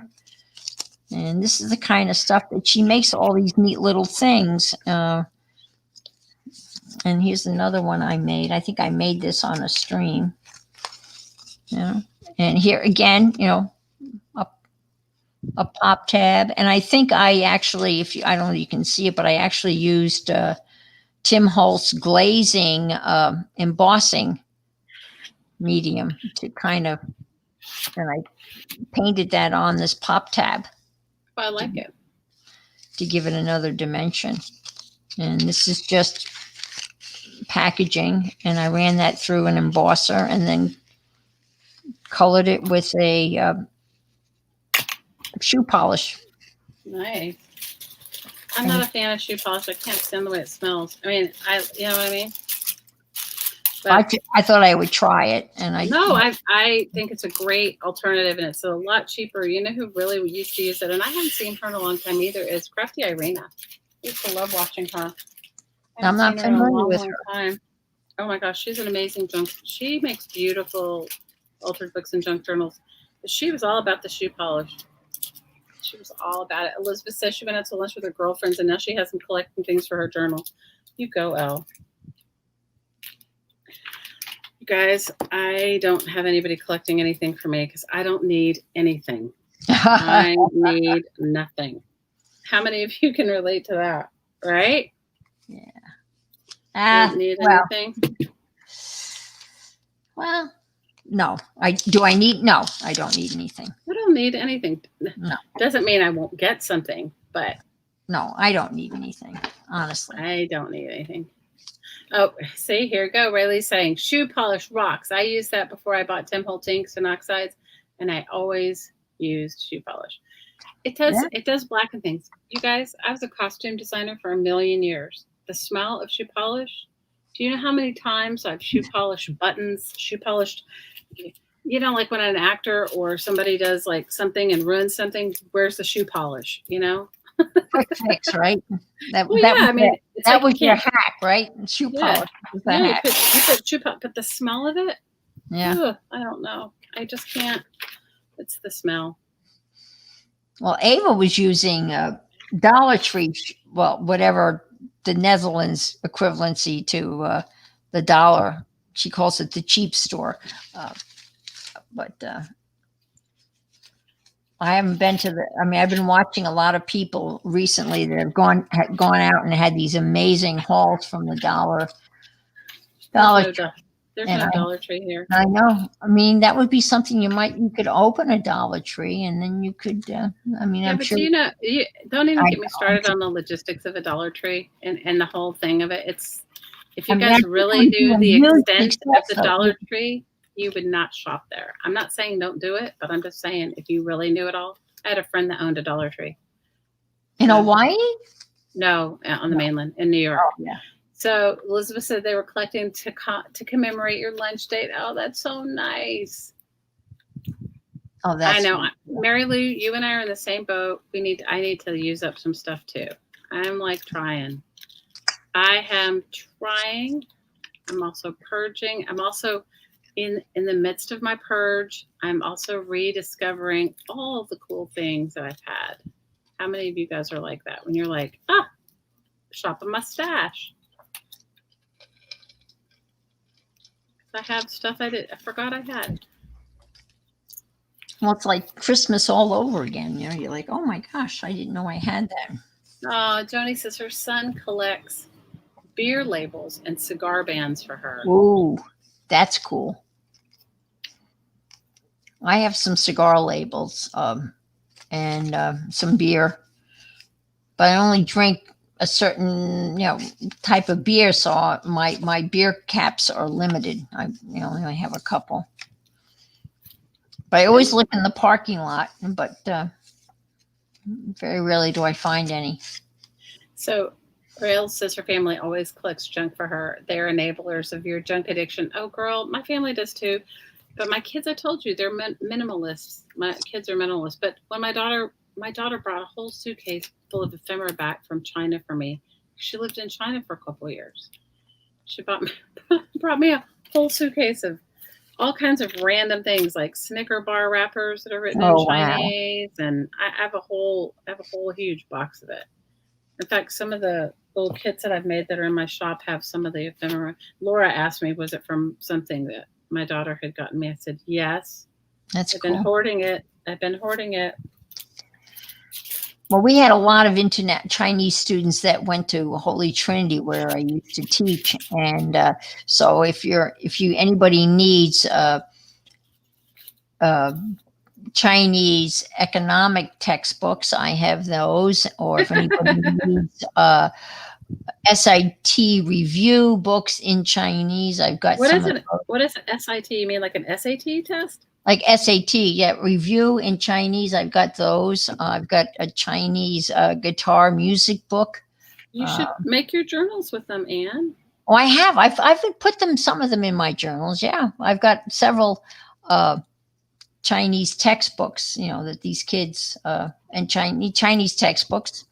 And why were there a lot of Chinese where you were? I mean, not that they're Chinese everywhere, but I mean, why were there non-speaking English Chinese people where you were? Well, Holy Trinity reached out so we always had about 15 to 20 Chinese students going to Holy Trinity. Oh, that's cool. And they would, live with families of students that went to Holy Trinity or some of the faculty. Oh, that's cool. And I would say on average, about 20 Chinese students a year. They didn't like to be called Chinese students, which I can understand. They were, we referred to them as international students. But, I taught economics, and I think I said this maybe last week or the week before. It was so fun, when during the downtime in economics, we were playing Monopoly. And to have my American students teach the Chinese students how to play Monopoly it was amazing to watch. It was pretty cool. I love that. So Kim says her hubby made some wooden stamping blocks for her. That's so nice. And Melissa said her husband brings home all the big desk calendar pages and big houseplan papers for her. Oh, Melissa, that's awesome. Wow. Those are great. When I had a bigger crafting space, I have a collection of ones. And when I was working, I dragged them with me because that's what I would paint on top of, like the blueprints. Is that what you're talking about? I have that. And No, then yeah. I love that. I mean, I painted. They make great huge drop cloths, and yeah, I like it. I have a Tim Holtz mat that I won from Defy when Care auctioned one time or whatever, I raffle or whatever. I Uh-huh. won it. But you know what? I like better than, I mean, I like it. And when I'm painting, I take it off. But I made this one out of a used, I don't know if you can see it. So I've got such a mess on my desk here, but made it out of a used express mail envelopes. Not envelopes, express mailbox, whatever, priority mailbox. Yeah. And then I covered it in wax paper. And then what happens when it gets really painty, I take the paper up. Do you see? Oh, wow. I take the paper up, but you can see the mailbox, and it's padded just enough so if you wanted It's to cut it, squishy, right? Yeah. and it's padded enough if you wanted to use a mat knife on it, you won't cut any. You know what I mean? Oh, So wow. that's my recycled art pad. It's ridiculous, right? No, I think it's brilliant. It was, you know what it was, is I was moving my craft stuff around. So when you move your craft stuff around as often as I've had to, when you move your craft stuff around, to have the same, like all of the surfaces in our house aren't the same. So to have the same surface, do you know what I mean? Yeah. Oh, bye, Rails. We love you, girl. And you guys go on, Rayleigh, before you leave, put in the chat when you stream, girl. I've already posted your link, and after the video's up, I'll post whoever we spoke about. I'll post. I try to, and sometimes, unless I don't remember, which is sometimes does happen, not on purpose, but you know, like there'll be some crisis when I get off live streaming. You know what I mean? Something I have to do, and then I'll totally have slipped my mind. But tell us when you're streaming, girl, so that we can all come over and join you. Well, good night, Crafts from. That's real. That's really. Real? That's real. Okay. Crafts from the dungeon. She's not going to bed. Her husband just called her. He needed her to help him with something, so she's going to go.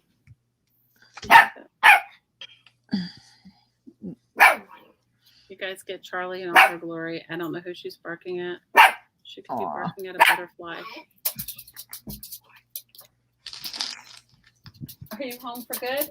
No, he just came out. I was like, who's she barking at? Emergency. You have an emergency? There's a whole bunch of stuff in the dryer if you want. There's some on the couch too.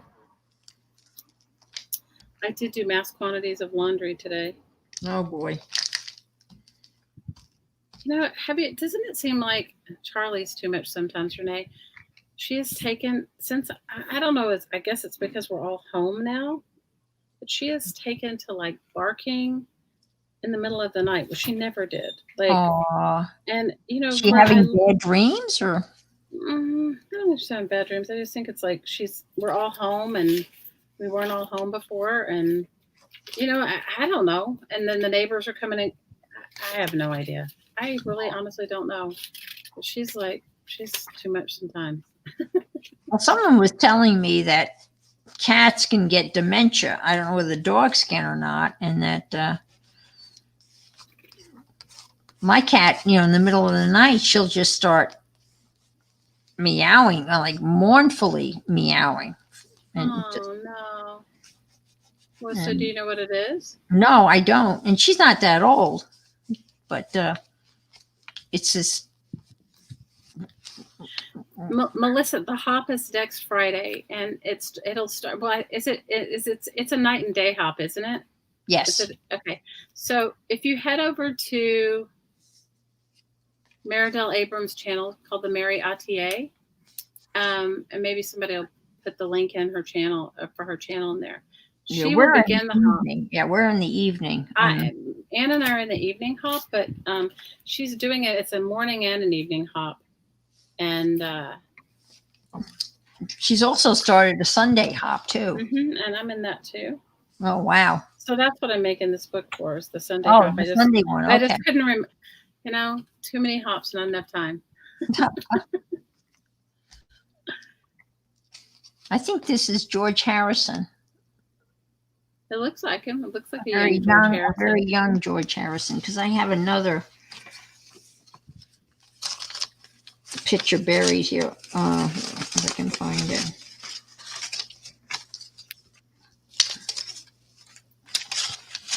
And Kathy from Kathy's World streams every Thursday, and she has guests all the time. And it's really fun because everybody's making something different. Like this past week, I don't even know what I was doing. Oh, I was working on making some journaling charms for that mermaid journal I'm making. Oh, okay. There it is. Elizabeth put Mary's channel in there, and where is that? And so the hop will start next Thursday. It's next Friday, and then she's going to do a Sunday one. But our Sunday one isn't until it's the last Sunday of the month. Is that when it is, Anne?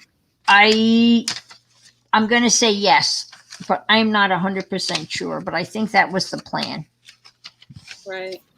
So, is the Sunday one all day too, from like morning to evening? Because I don't think so, but I don't know. Don't I quote me on wasn't it. paying attention. I know that she sent the schedule out, but I honestly don't know. I saw the schedule for our Friday hop, but I didn't. Again, I wasn't. I don't know. So you're on your iPad. Yay, you on your iPad. Sometimes the iPad does not like me. Sometimes I can't get things to work on the iPad. So, and I'm going to put it on you for a minute and you chat with everybody. I want to see what's up with my partner who's home in the middle of the day, but for no reason. Okay. I'll be right back. Sure.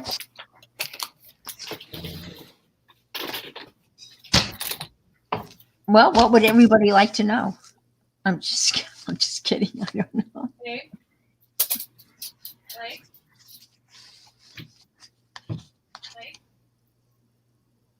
Now I'm on I have my iPad and my Chromebook, and last week I was part of a Google research, and I volunteered, and they came and they asked me questions about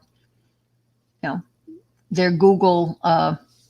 Yeah, isn't this little boy cute? Oh my gosh, he's adorable. And this is, I don't know if you can see it, but he's holding little tiny skis.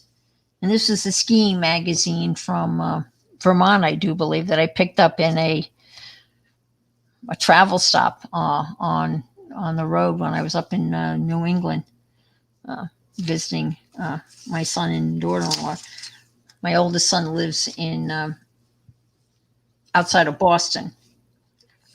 And last year, he and his wife invited me. It was a year ago, this past June, and to go to Nova Scotia, and it was great. So I got my passport, and I live in Florida, and who knew I could fly direct, nonstop from Orlando to Halifax? Who knew, right? So I was able to do that. And they drove up from Boston, and we spent a lovely week in Nova Scotia. And oh my gosh, what a beautiful vacation. So I haven't seen them since. And so I missed that. But yeah, so I picked up this little guy. Oh, you're in Tampa. Okay, well, I'm on the East Coast. I'm in Melbourne, Florida. So Tampa's about 2.5 hours away. Yeah? The flight wasn't long. It was like 2.5 hours from Orlando to actually 3 hours. It was a great flight. On the way back, I had to go through Toronto, which was fine also. But it was WestJet, that was the name of the airline, WestJet, which is like, and I don't know if anybody's familiar with Spirit Airlines you're in Pensacola. That's a haul from here, right? Yeah, Pensacola, you're about 8 or 9 hours. How ridiculous. So, yeah, Pensacola's far from here. My life is so ridiculous, I have to tell you. And he came home because he's working till late. He said he was helping. There's nothing here right now where I live. I live on the island of Maui, but this big movie came here, and so he's been working. And movies, they make you work crazy hours. So he was helping somebody move something, and it spilled this oil all over him. And No. he's like, I can't. And so he came home just to take a shower. Not take a shower, change his clothes. I was like, what are you doing home? Like, you're not supposed to be here for Oh my gosh. till another 4 or 5 hours. And he was like, when I saw him, I was like, oh my gosh, it was bad. Look at all the Florida places. I didn't realize Never Hopeless Elizabeth was just outside of Miami. Miami. You say Miami? I had some friends from Miami. A lot of Floridians. That's awesome. Yeah. It's still pretty hot. It's just starting to cool down a little bit. And I say it was high of 80 today, which was a huge relief. But I just put in a mini split AC unit, so now it's going to cool down. So that's probably because you put in a mini split AC unit. Yeah, sure. It's like carrying that umbrella. It never rains. It's all good. And we have someone up in Pensacola and Tampa and outside of Miami. And you're the only one that's in Maui. Yeah. So, one thing I love about my partner, and I don't know if you guys all have husbands that are like this, but he's not all caught up in this is what I do for a living. And when you live on an island, you can't be, because seriously, you just have to do whatever you can. That's just kind of how it works here. And, so he's, also too, after you haven't been working for as long as we've been off, not because we want to be off, but because of you kind of start to go crazy. You're kind of going a little stir crazy. Well, you have to do whatever opportunity, right, to present yourself, you have to take advantage of. Right. No, but not everybody's like that. You know what I mean, Anne? Some people are like, I'm an engineer. That's all I'll do. There's no job for me. Right? Oh, well, yeah. He's not like that. Yeah. He is not like that. He's done everything. He's like me. It's like, although I think I've probably had more of a streamlined career thing than he has, as far as managing galleries. But he managed an IT department long before IT was anything. He used to work for Arvest Bank, which is the Waltons own that bank in Arkansas, and he used to do Waltons of Walmart. Yes, he used to do create video training courses. And anyway, everybody's probably doing it now, but this is I don't know. That's 20 years ago. Yeah. And he's a carpenter. He can build anything, and he's fairly handy as well. You know what I mean? He doesn't shy away from it. And then right when the pandemic happened, he joined the painters union because we were going to lose our health insurance. Right. And he joined the painters union. He was busy for a while, but because they prolonged the opening, rightfully so, I'm not complaining about any of that. I'm just saying because they've prolonged the opening, where it's not, because it's not, we aren't going back yet. Man,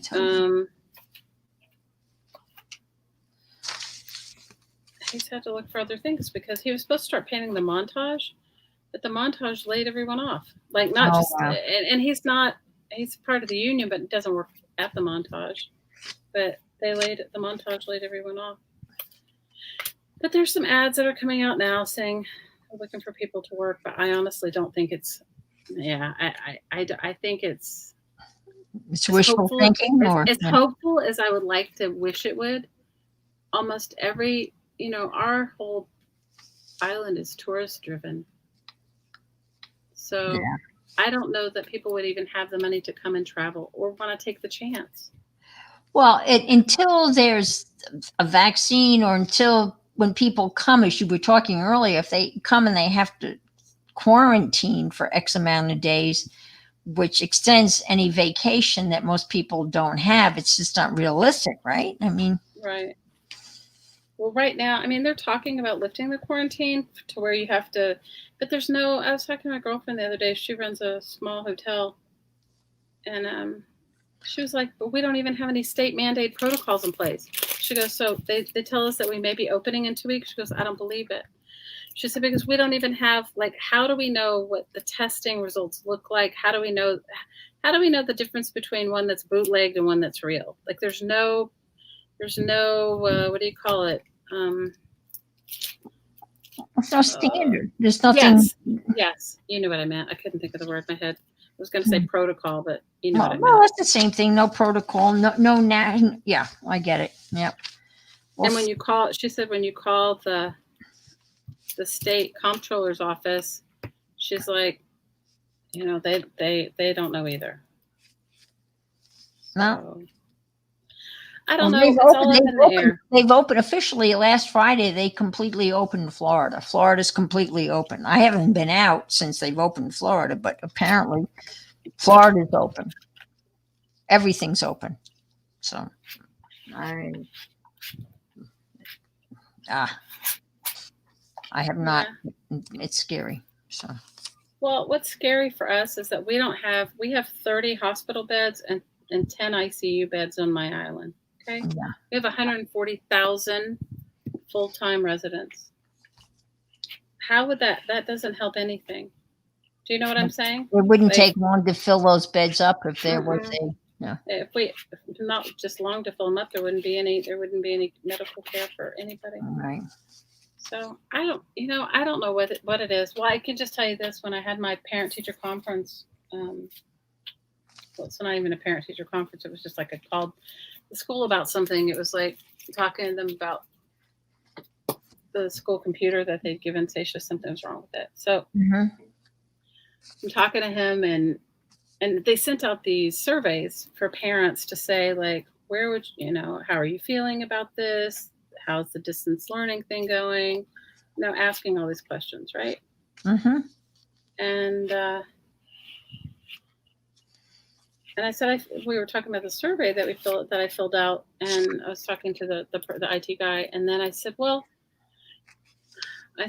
when we go back to school, and he just stopped me right there. He goes, we just got the word. We aren't even considering going hybrid until after January, and hybrid means the kids go. So many kids go 1 day a week, and another group of kids go another. So basically, they'll go to school 1 day a week, and then the other 4 days are at home because they don't have a facility that can safely accommodate the 400 students that go to school there. Oh, wow. They don't have a facility that can do that. So that's where we're at. Yeah. Night, Cat. Thanks for coming, girl. Sorry, I'm looking down. I'm gluing. I'm in my glue zone. Yeah. And Liz says the lamp is gorgeous. I didn't see the lamp because I was looking down. Now here's the lamp over here. Hi, Maria. Good morning to you, girl. How are you? And I love my earrings, by the way. They're gorgeous, gorgeous, gorgeous. I don't have them near me, or I'd show everybody. I got the most gorgeous earrings from Maria. You see her in the chat right there. She lives in Greece. So here's the lamp, which is going to go way over here, which I can't show you because it's... I like it. It looks great. This journal is, the way I've put this together, it kind of keeps on giving it. It keeps on folding out and folding. That's great. I like it. I like things like that. I do too. If you ever watch one of my early junk journaling videos, I think I did those flip out things like on every page, Yeah. They just kept going and going because I really loved them. Well, when I got this black and white kit from Shannon Green's auction, it came with off-white pages, right? And it came with these envelopes, and I didn't know what to do with them. So I embossed the envelopes, and then I glued them to the white pages, and then I added black cardstock pages and the envelopes. And so Oh, I love it. it's got, Here, hold and on, then hold on. I Let me, did that accordion thing. So I've got 1, 2, 3, 4. Or you can see it 5, 6, 7, 8, 9, 10. Night, Elle. I hope you sleep good, girl. We love you. Thanks for coming to be here, and thank you for being supportive. I appreciate it. So it'd be 20 pages. I like it a lot. And then as you can see, those are the envelopes that fold out and fold open this way. This is really big. I don't know if you can see it, but that's huge. No, it looks great. I think you did a great job. And so Kathy's saying her son, one of two of her son's employees just tested positive. And they live in Florida. They made them all get tested, told him he had very strong antibodies, so he has had it but has not been sick one day. Oh my gosh. ooh, So that means that you guys were exposed to it, Kathy? Is this the son that has the your grandbabies that you watch all the time? geez, that's so scary.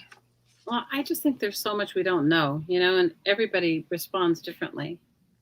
Yes, it's the one where you watch the babies. Oh, girl. Are you guys going to go get tested now? Liz says, why does black and white always look so sophisticated? It does. It really It does. just does. It just does. There's something about it. I don't know. I don't. I'm not a medical doctor, but all I can tell you is that I have had friends that have lost their loved ones from the virus, and it's been devastating for their whole family. Like one of my friends, I guess it's her daughter's mother-in-law, and she was young, and she had young children at home still, and she was healthy. She got sick, and like less than 2 weeks later, she died. It has no bounds. I mean, everybody is, is susceptible. It's just not. It's impervious to, I think, age, sex. I mean, and some people are more devastated than others, but it's just there, Yeah, and I had a friend. Didn't I tell you guys this? My hottie, a guy he works with, he paints with. He had just seen his girlfriend before we all went into quarantine. So it was like, was it March sometime? She had come in, or February, she'd come and been here. And then like came home from work, and she was young, and she was a runner. And I mean, talk about like fit. an amazing condition. She was like, you know what I mean? She was very fit. She ran every single day and incredibly fit. And anyway, so she lives, her job's in California, but he got a job here building, building a house, building somebody's personal residence. And so he's been here off and on for, I don't know, a year and a half maybe. And one day he didn't hear from her, and he kept calling her and calling her. You know what I mean? It wasn't like her not to call him back. He called her and called her and called her. And he talked to her the day before. He didn't hear from her. And he didn't hear from her for like 2 days. And he was getting kind of worried, He's like, this is crazy. And he called, I don't know, somebody that they mutually knew. And they had taken her to the hospital, and she died. She died of COVID. Young woman, no symptoms, nothing. Like nothing. I think she had a little post-nasal drip. But no precondition. And she didn't have the fever. She didn't have all the whatever the symptoms are. She didn't have anything. And I was like, oh my God. And they had an autopsy done because it was so, you know what I mean? Yeah. And she didn't have anything. She didn't have any heart condition or anything. Like, she just tested positive for the virus. But what's worse is that she never had any symptoms. So I don't know. I don't know anything, you guys. I just know that life is too short to have regrets. Use your good china. Use your good supplies. There you go. Don't wait for a better day. Use your good china, use your good supplies. Call that friend you haven't talked to in a long time just to say, hey, thinking That's about good you. advice. That's absolutely I wonderful mean, advice. no, this was early on in COVID. Like this was early on, and we were both just like, oh my God, like what?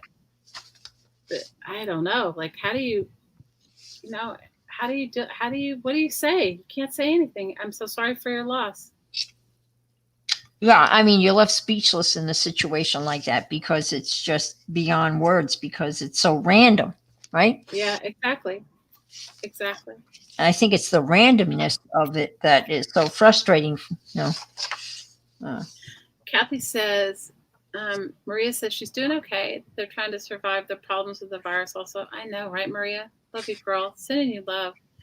Um, Kathy said they were all deathly sick in November and December, and they all tested negative for the flu, but that was before COVID.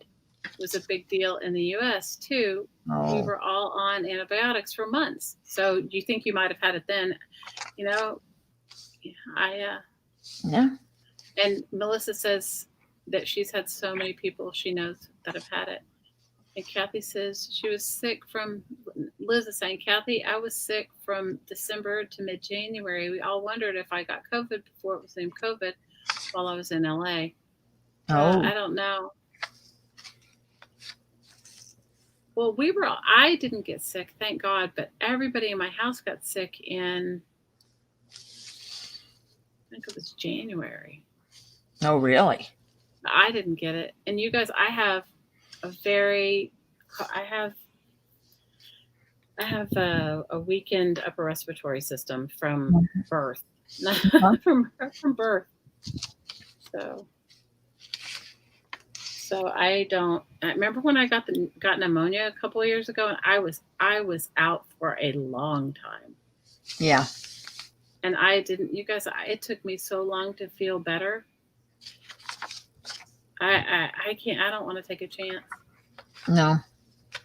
Yeah, I have my very good friend has got really bad asthma, and she's very compromised, and she's very leery of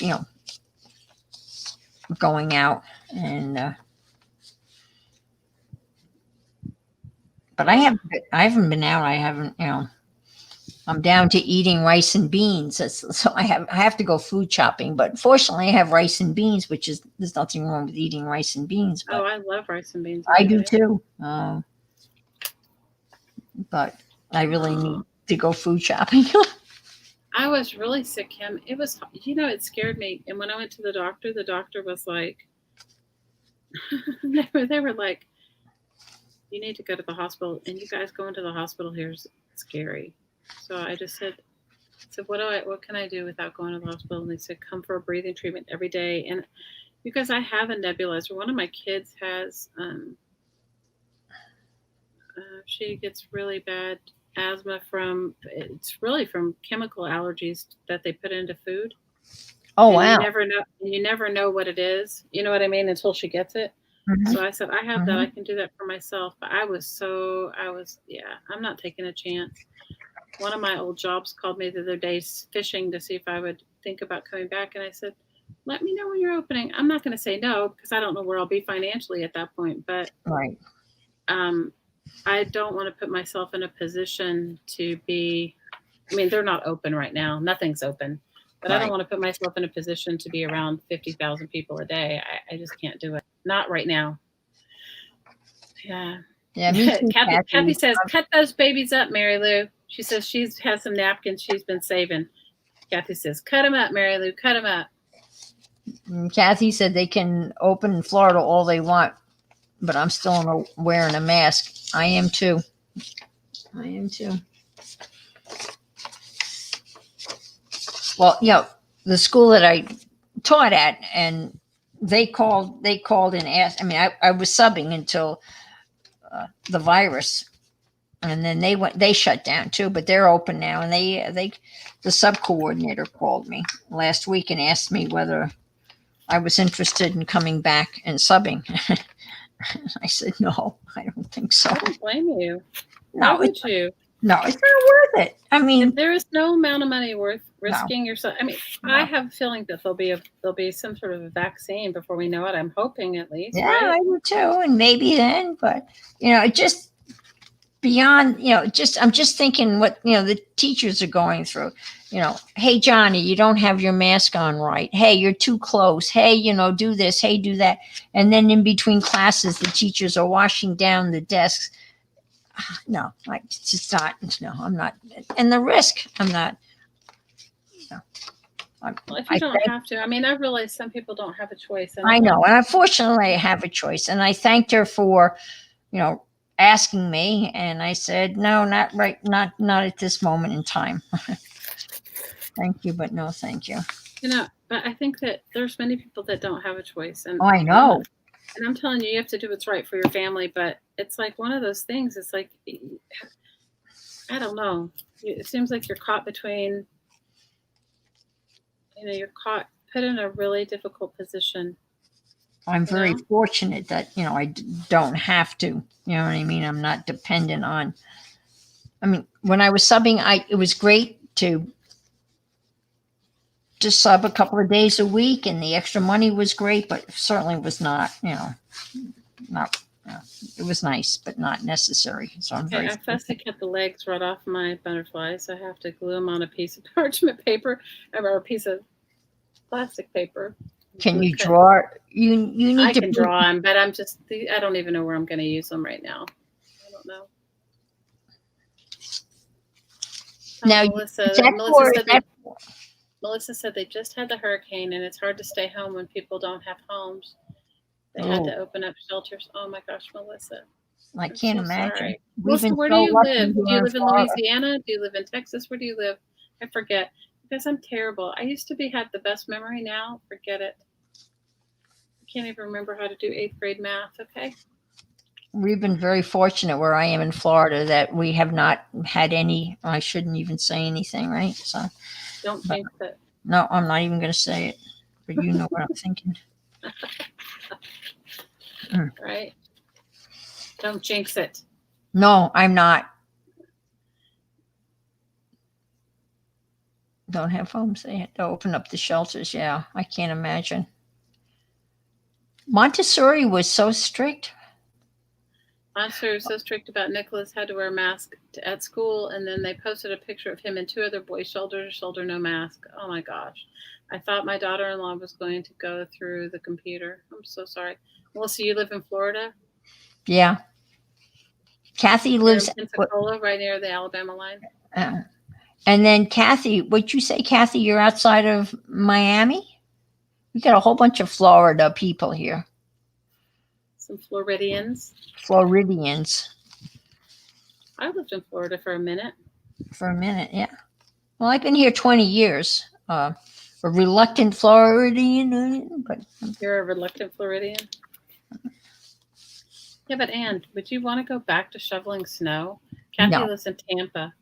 I that's my only thing. With all of our conversations about my hottie's dad and everything, my only thing has been, honestly, I don't know if I could do the cold weather. Is that crazy? Yeah, it's hard.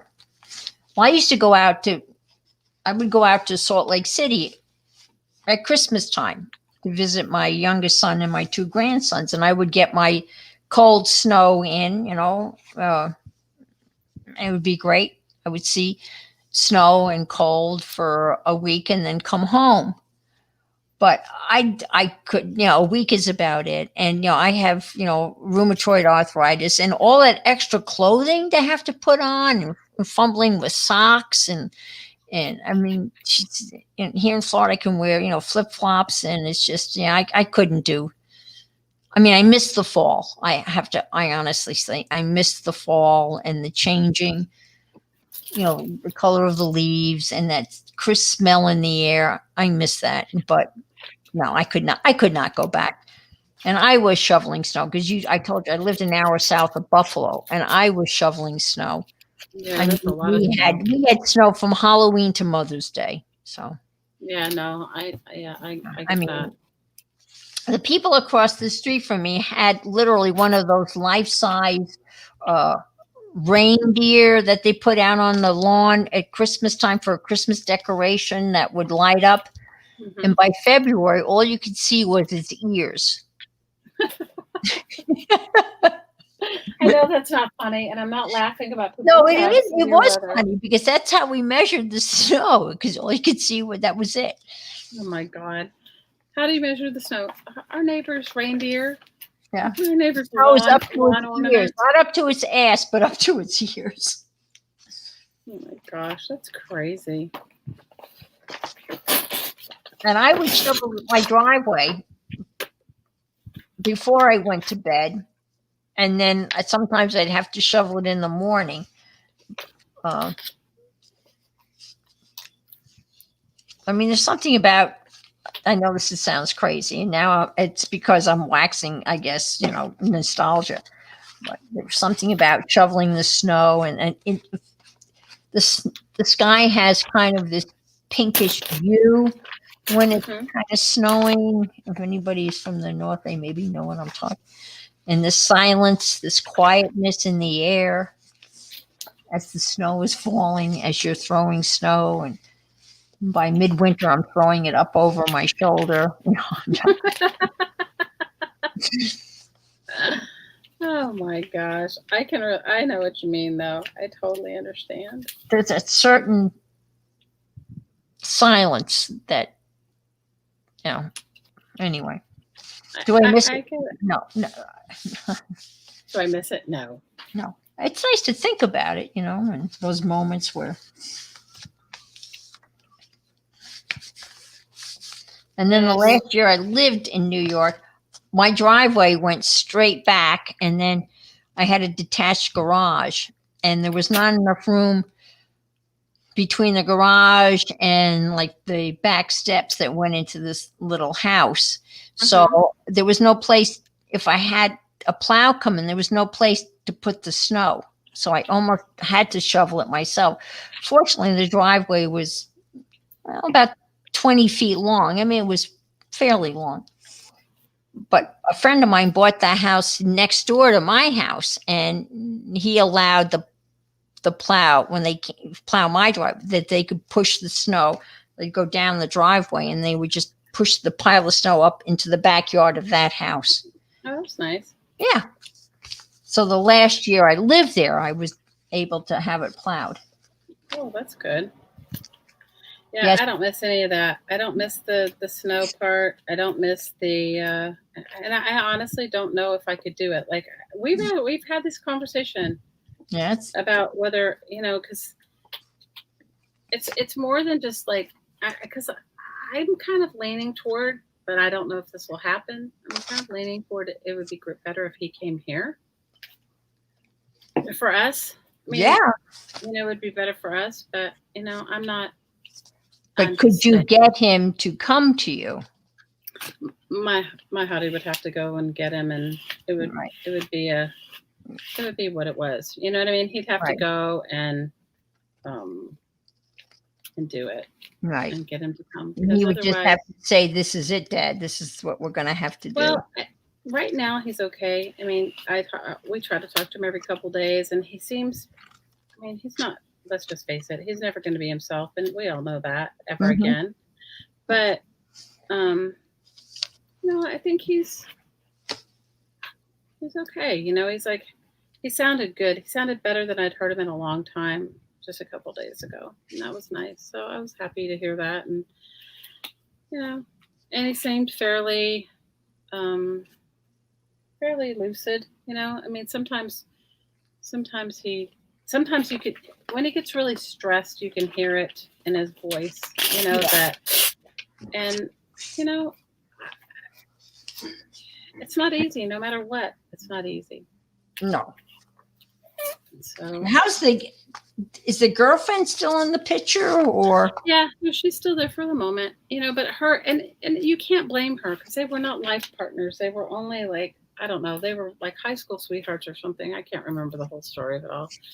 And then I don't. They've only been together a few years that I can remember, but I may be wrong. This is the hilarious thing. Are you ready for this? he tends to date people all with the same name. What? Exactly. He tends to date people with all the same name. Like he's had 3 girlfriends and 1 wife, or 2 girlfriends and 1 wife with the same name. Okay. Okay. Well, was that just coincidence or who? You know what? I don't even want to Weird. go there. I don't know. I I don't know. care. I I know. don't know. I I don't know. care. So part of me, because Interesting unknown facts, right? I know, right? And well, it's also kind of like, is that part of the dementia thing? Do you know what I mean? Like, Uh, do you know what I'm saying? I mean, yeah. when you think about it, right? Yeah. I don't know. Whatever. I don't think it is, but one never knows. So anyway, um, so I don't actually know how long he's been with this one, because the last few of them have all had the same name. So they all melt into one. Yes, and you know what? When we got together, my deal with my hottie was I'd already had in-laws. Right. You know what I mean? And not that I would. Of course, I love his family, but I'm just like, I'm not. You know, when you Not first going to get do married, yeah. yeah, but when you first get married, you're like all involved, and then another marriage, you're like, no, you know. And we're not. No, and we're not married, so we live in sin. So there you go. There you go. But it's still, No, we've been together a long time. I know. You've been long, and I mean, No, but my point is, it's like I don't want to seem like I'm not interested. It's just they don't live here. I don't see them very often. right. And honestly, I don't. My life is enough for me. I don't need to be in anybody else's. Does that make sense? Right. You've got your own ridiculousness and drama. You don't need to add. I have my own, and I have kids. When you still have kids, Yeah, you have youngins. somebody You have a else- youngin. Yeah, you got. Yeah. you can't add. I don't need all that. So I don't. So it's not that I don't care about it. It's just I'm not. I let him do his family. I never ask him to do my family. You know what I mean? Yeah.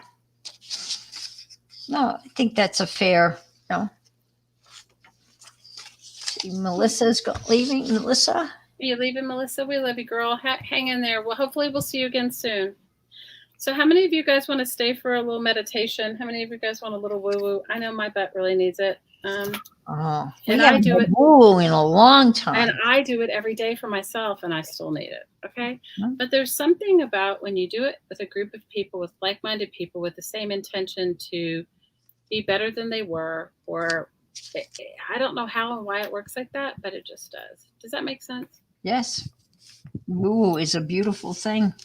Well, for me, it is. It always makes me feel better. So if anybody wants I told you when I taught world religions, we did only on Fridays. We did mindful meditation, and the kids loved it.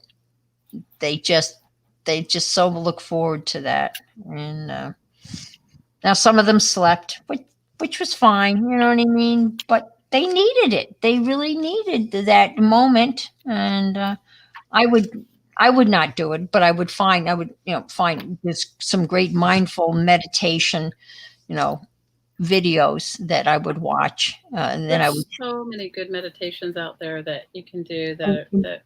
And they've done studies that there, some schools that have adopted that, absenteeism went down, disciplinary problems went down. There's a lot of scientific studies that if a school did this like school-wide, every day for 10, 15 minutes, it really changes the whole, complexity of, stress among students and teachers. It's just a beautiful thing.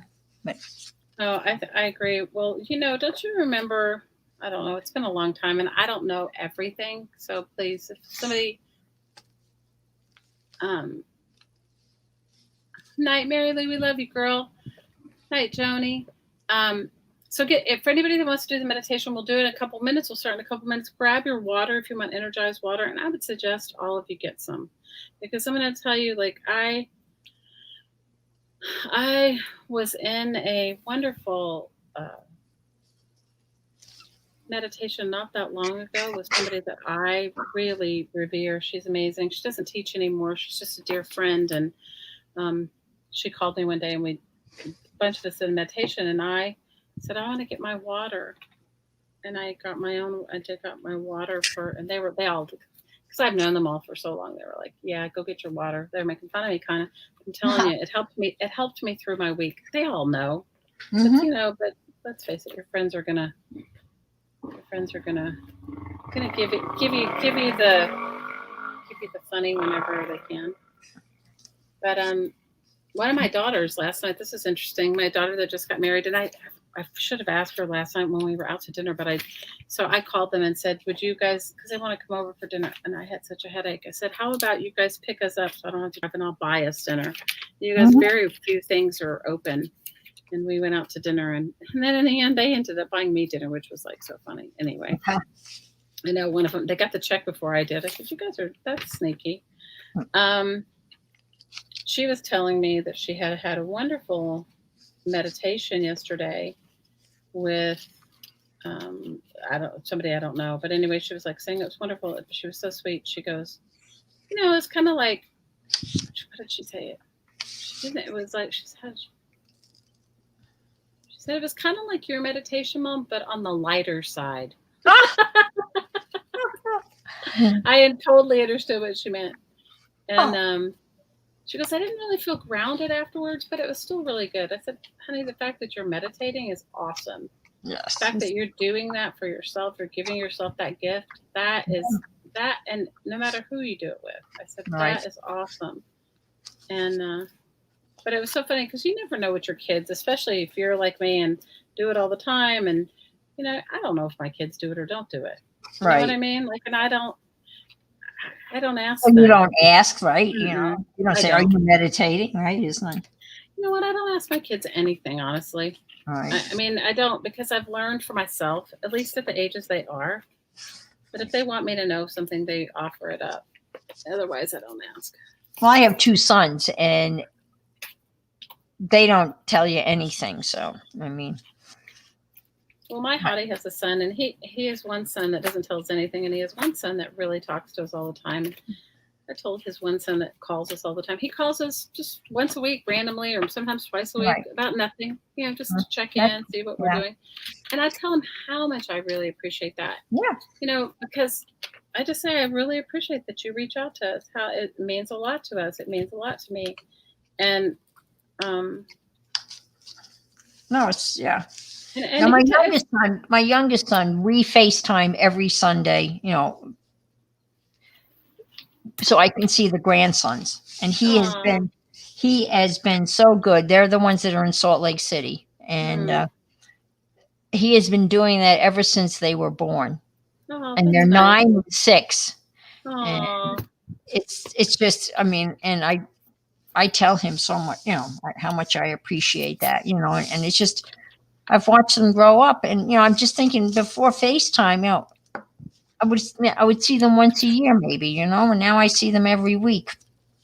That's so awesome. And he's been really good about that, so I appreciate that.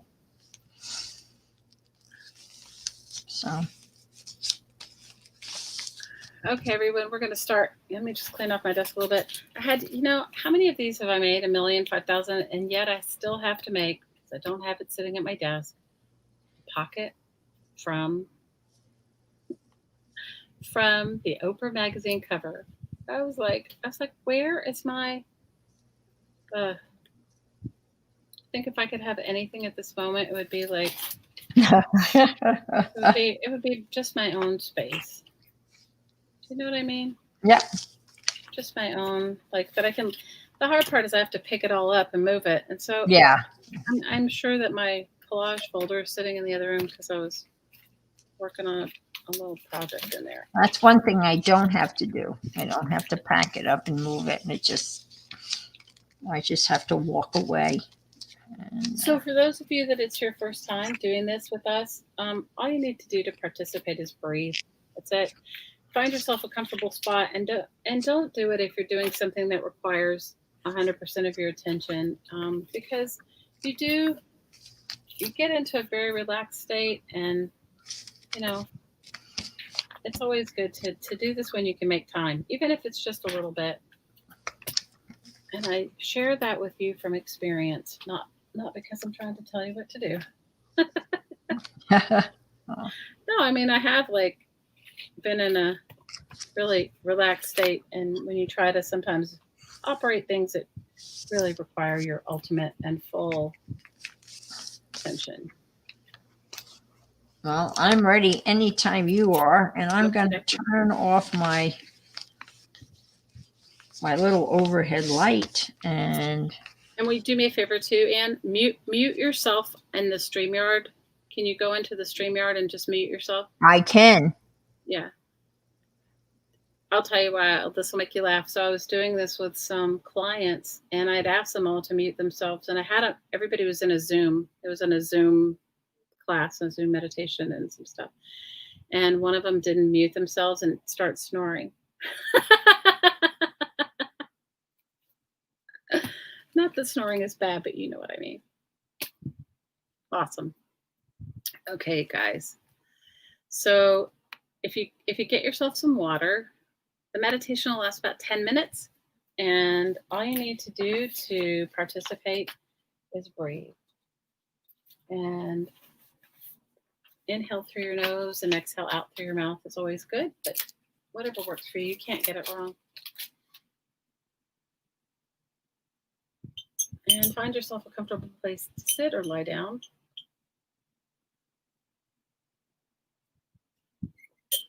And let's get started. Inhale through your nose. Exhale out through your mouth. Receive and release. Receive and release.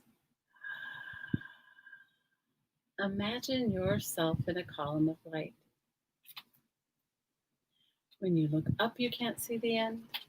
And when you look down, you can't see the end. This is your column of light. It is unique to your being, soul, spirit. Allow your column of light to spread itself 6 feet in all directions.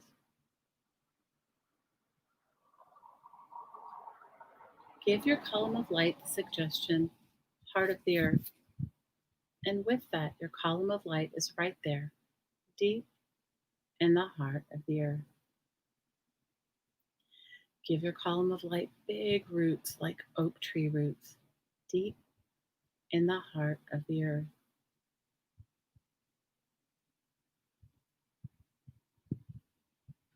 Now let's ask the earth to share with us her energy. I see this energy like beautiful golden light, but you can see it, feel it, think it, but just know it any way that works for you. Feel this beautiful golden light energy surrounding your column of light. Feel it rising up through the deepest depths of the earth. Feel it coming through the floor and feeling your feet and ankles, your calves and knees, your thighs and hips. Feel it filling the base of your spine, your lower abdomen, your waist, your chest and back, your throat and neck, your shoulders, your arms, your wrists, your hands, and out every finger. Feel it filling your neck, face, your head, and feel it fountaining out the top of your head as high as you can imagine. Ready? Breathe it in.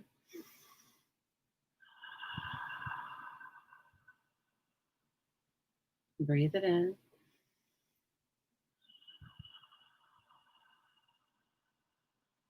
And breathe it in.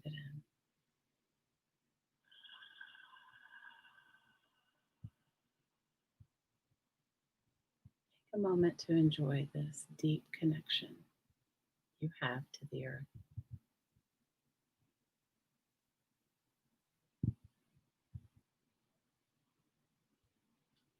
Now let's focus on your column of light above your head and give it the suggestion, heart of the sun, heart of the central sun, heart of the divine.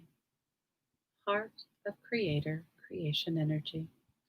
And with that, your column of light is right there in this beautiful cosmic angelic realm. Give your column of light the same roots above your head that you do below your feet.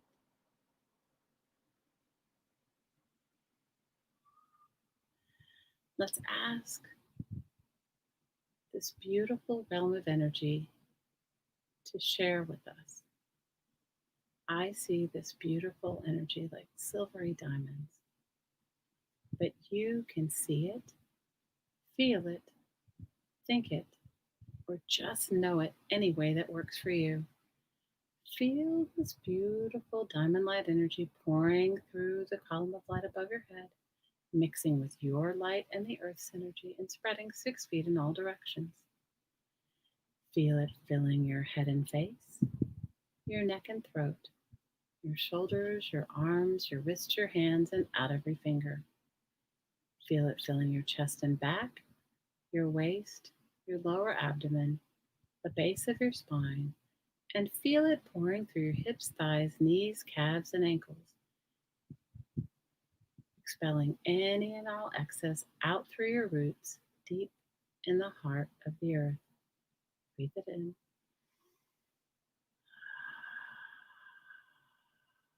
Breathe it in. Breathe it in.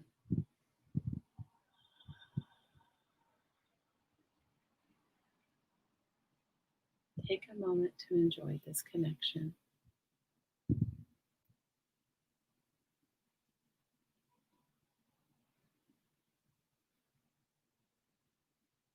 Now I'd like you to focus on your point of light where your roots are deep in the heart of the earth.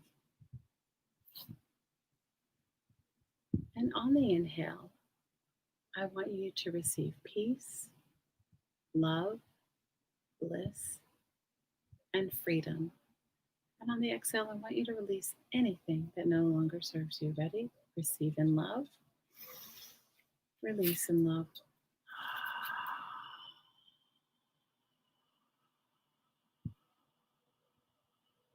Receive and release.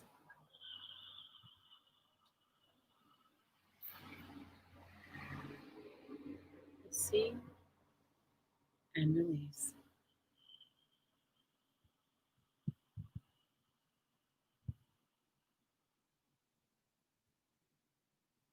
Receive and release.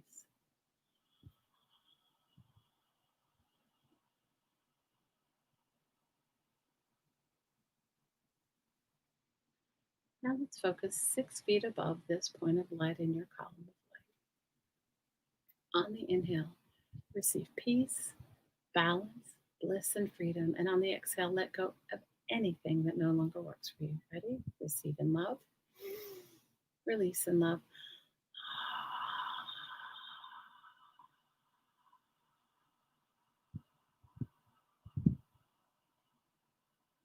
Receive and release.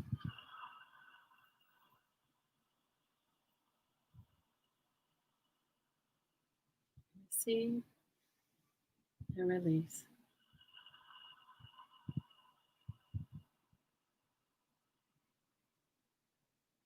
Receive and release.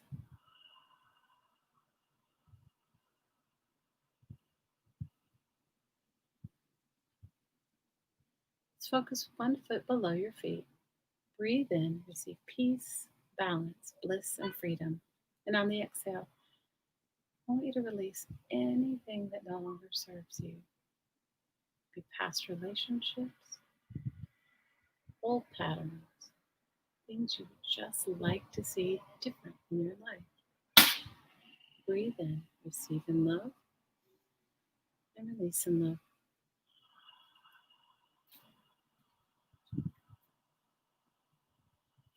Receive and release.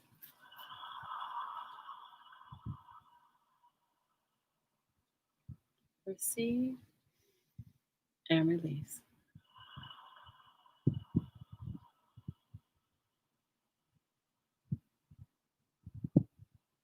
Receive and release.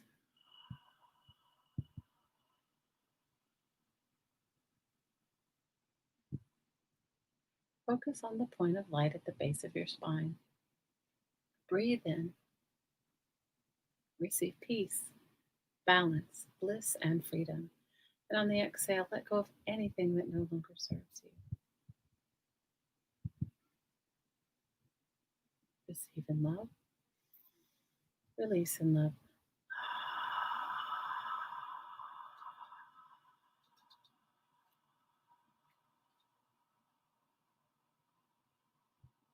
Receive and release.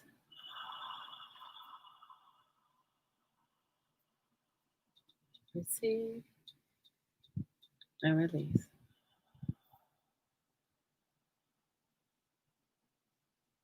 Receive and release.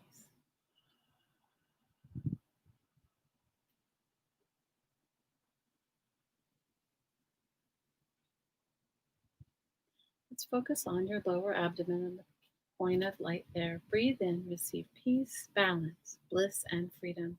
And on the exhale, let go of anything that no longer serves you. Ready? Receive in love.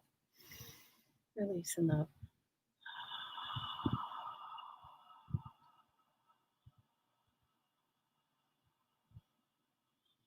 Receive and release.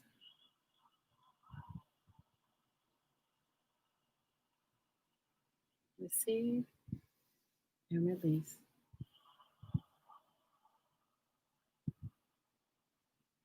Receive and release.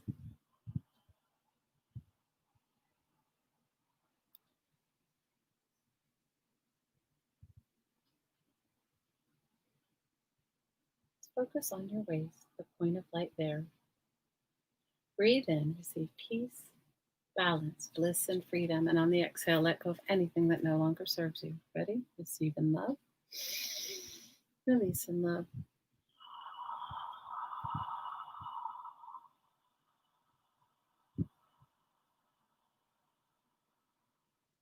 Receive. Release.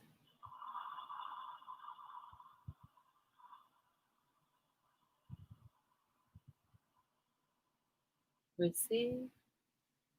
Release.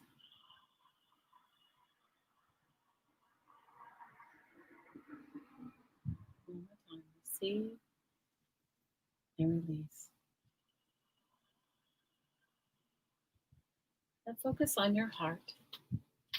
Breathe in and receive peace, balance, bliss, and freedom. And on the exhale, release anything that no longer serves you. Ready? Receive in love. Release in love.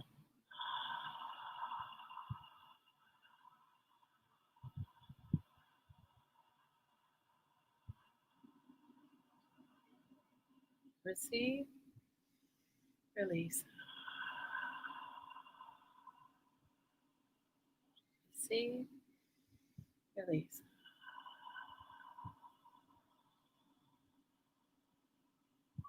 Receive and release.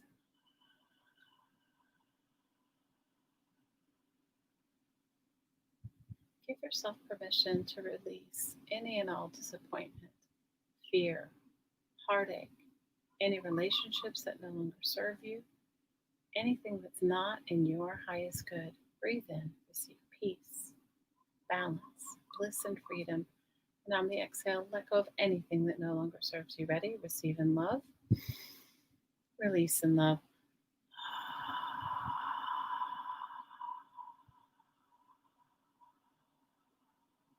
Receive. Release.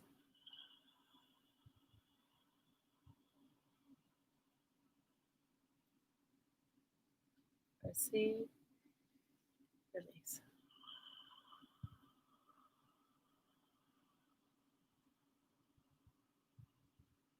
Receive and release.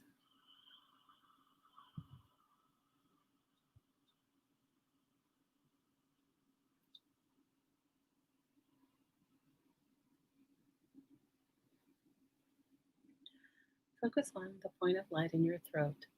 Breathe in, receive peace, balance, bliss, and freedom. And on the exhale, let go anything that doesn't work for you. Ready? Receive in love, release in love.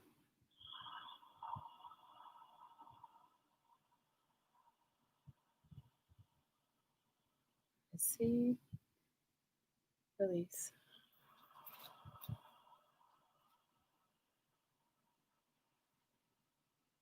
Receive, release.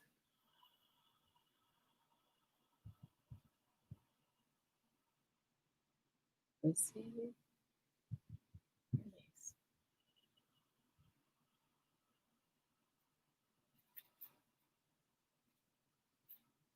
Receive, release.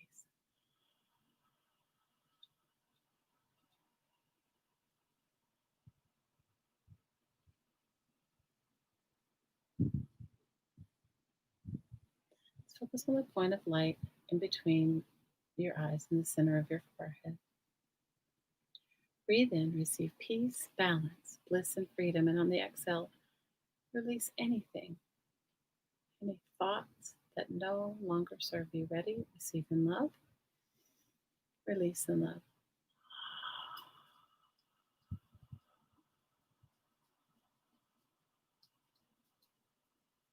Receive, release.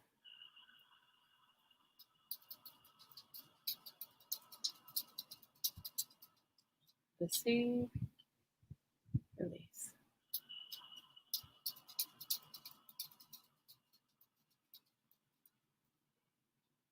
Receive, and release.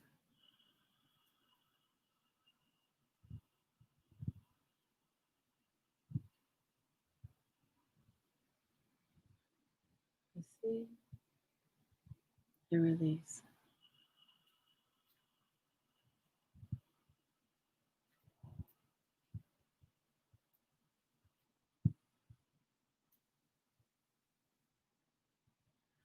Focus on the point of light at the top of your head. Breathe in, receive peace, balance, bliss, and freedom. On the exhale, release anything that no longer serves you. Ready? Receive in love, release in love.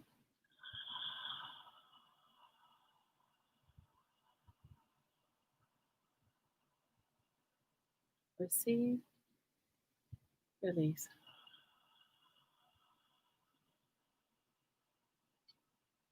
Receive, and release. Receive, and release. Focus on the point of light 1 foot above your head. Breathe in, receive peace, balance, bliss, and freedom. And on the exhale, let go of anything that no longer serves you. Ready? Receive in love, release in love.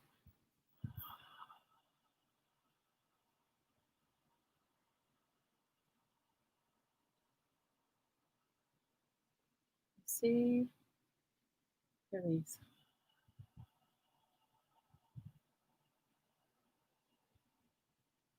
Receive, release.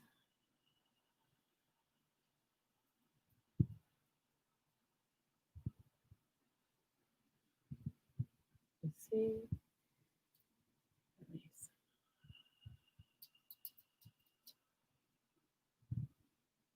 Focus 6 feet above your head. Breathe in and receive peace, balance, bliss, and freedom. And on the exhale, release anything that no longer serves you. Ready? Receive in love, release in love.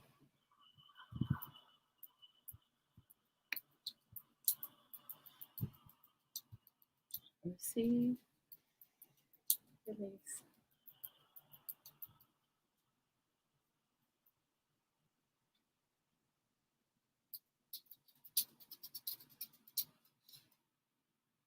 Receive, and release.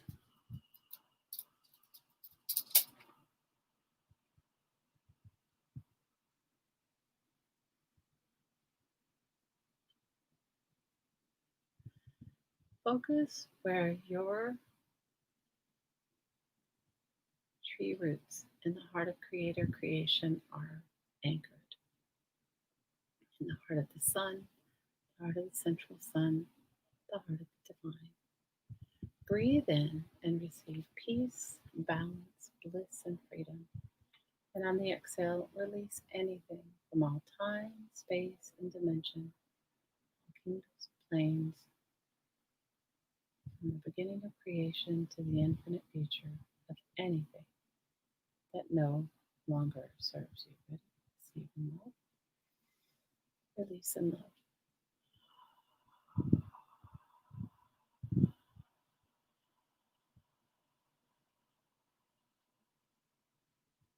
Receive in love, release in love.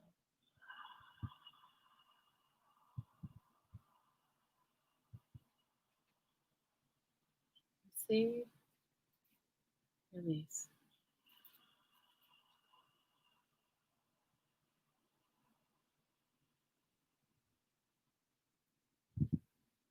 One more time. Receive and release.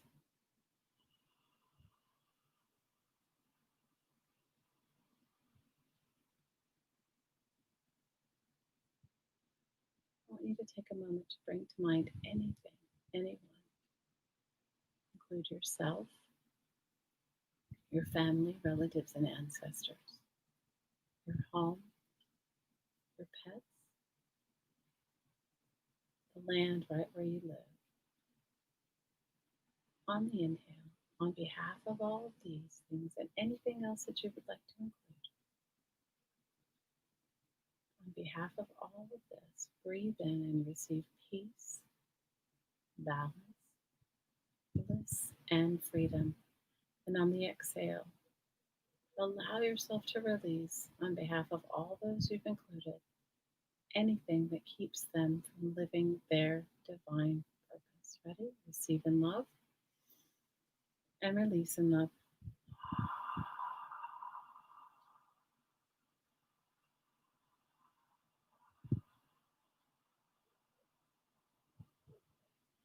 Receive and release.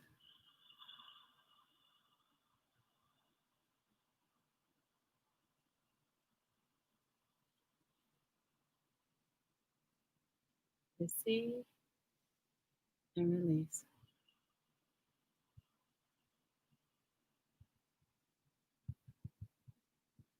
I want you to imagine an infinity symbol, like a figure eight, starting in the heart of creator creation where your roots are, crossing through your heart, entering deep into the earth, crossing back through your heart, and ending where it began. On the inhale, receive love from the heart of the earth, the heart of creator creation, the heart of the divine, the heart of the sun, the heart of the central sun. And on the exhale, send love back. Ready? Receive and give.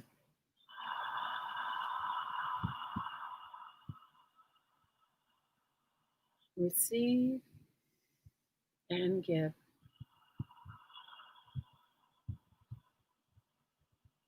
Receive and give.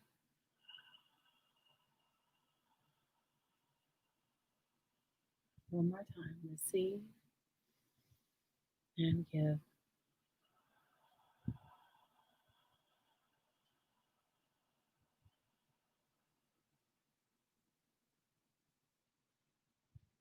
like you just to focus on your heart for a minute and just receive.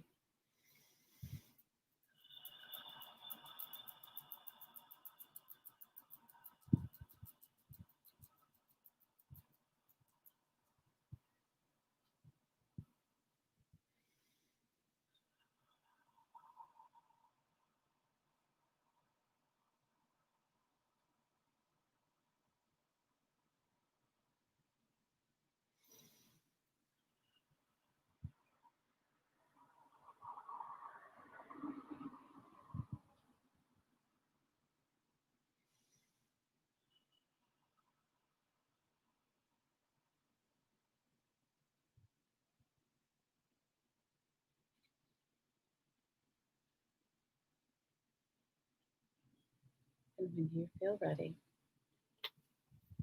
open your eyes and come back.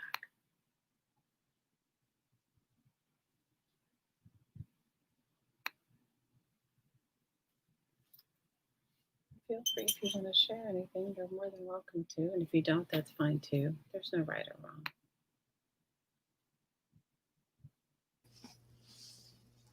How are you, Anne? I'm good. Oh, good. I'm glad. I'm glad. Thank you for the woo woo. Oh, no, you're welcome. I needed it too. I really needed it. You know, sometimes there's some days more than others that you need it, you know? Hi, Marilyn. Yep. How Well, are I you? appreciate it. How are you, Miss Marilyn? Love you, girl. I've been missing you guys. You know, I think when I make time to get out of my own ridiculousness, it's better.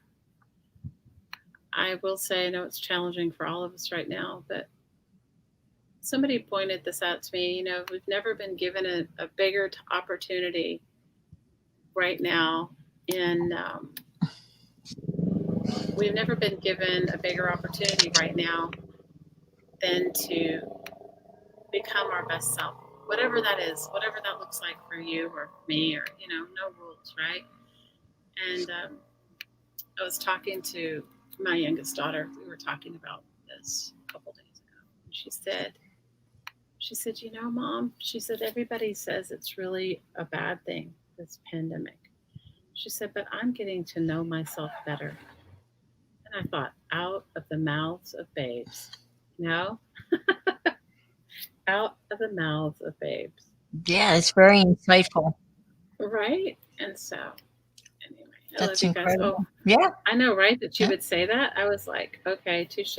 My teacher's living right in my own house. So, out of the mouths of babes. So, I'm going to put Kim's channel into the chat really quick because she's going to do some live streams. I don't know how many subscribers. How many subscribers do you have?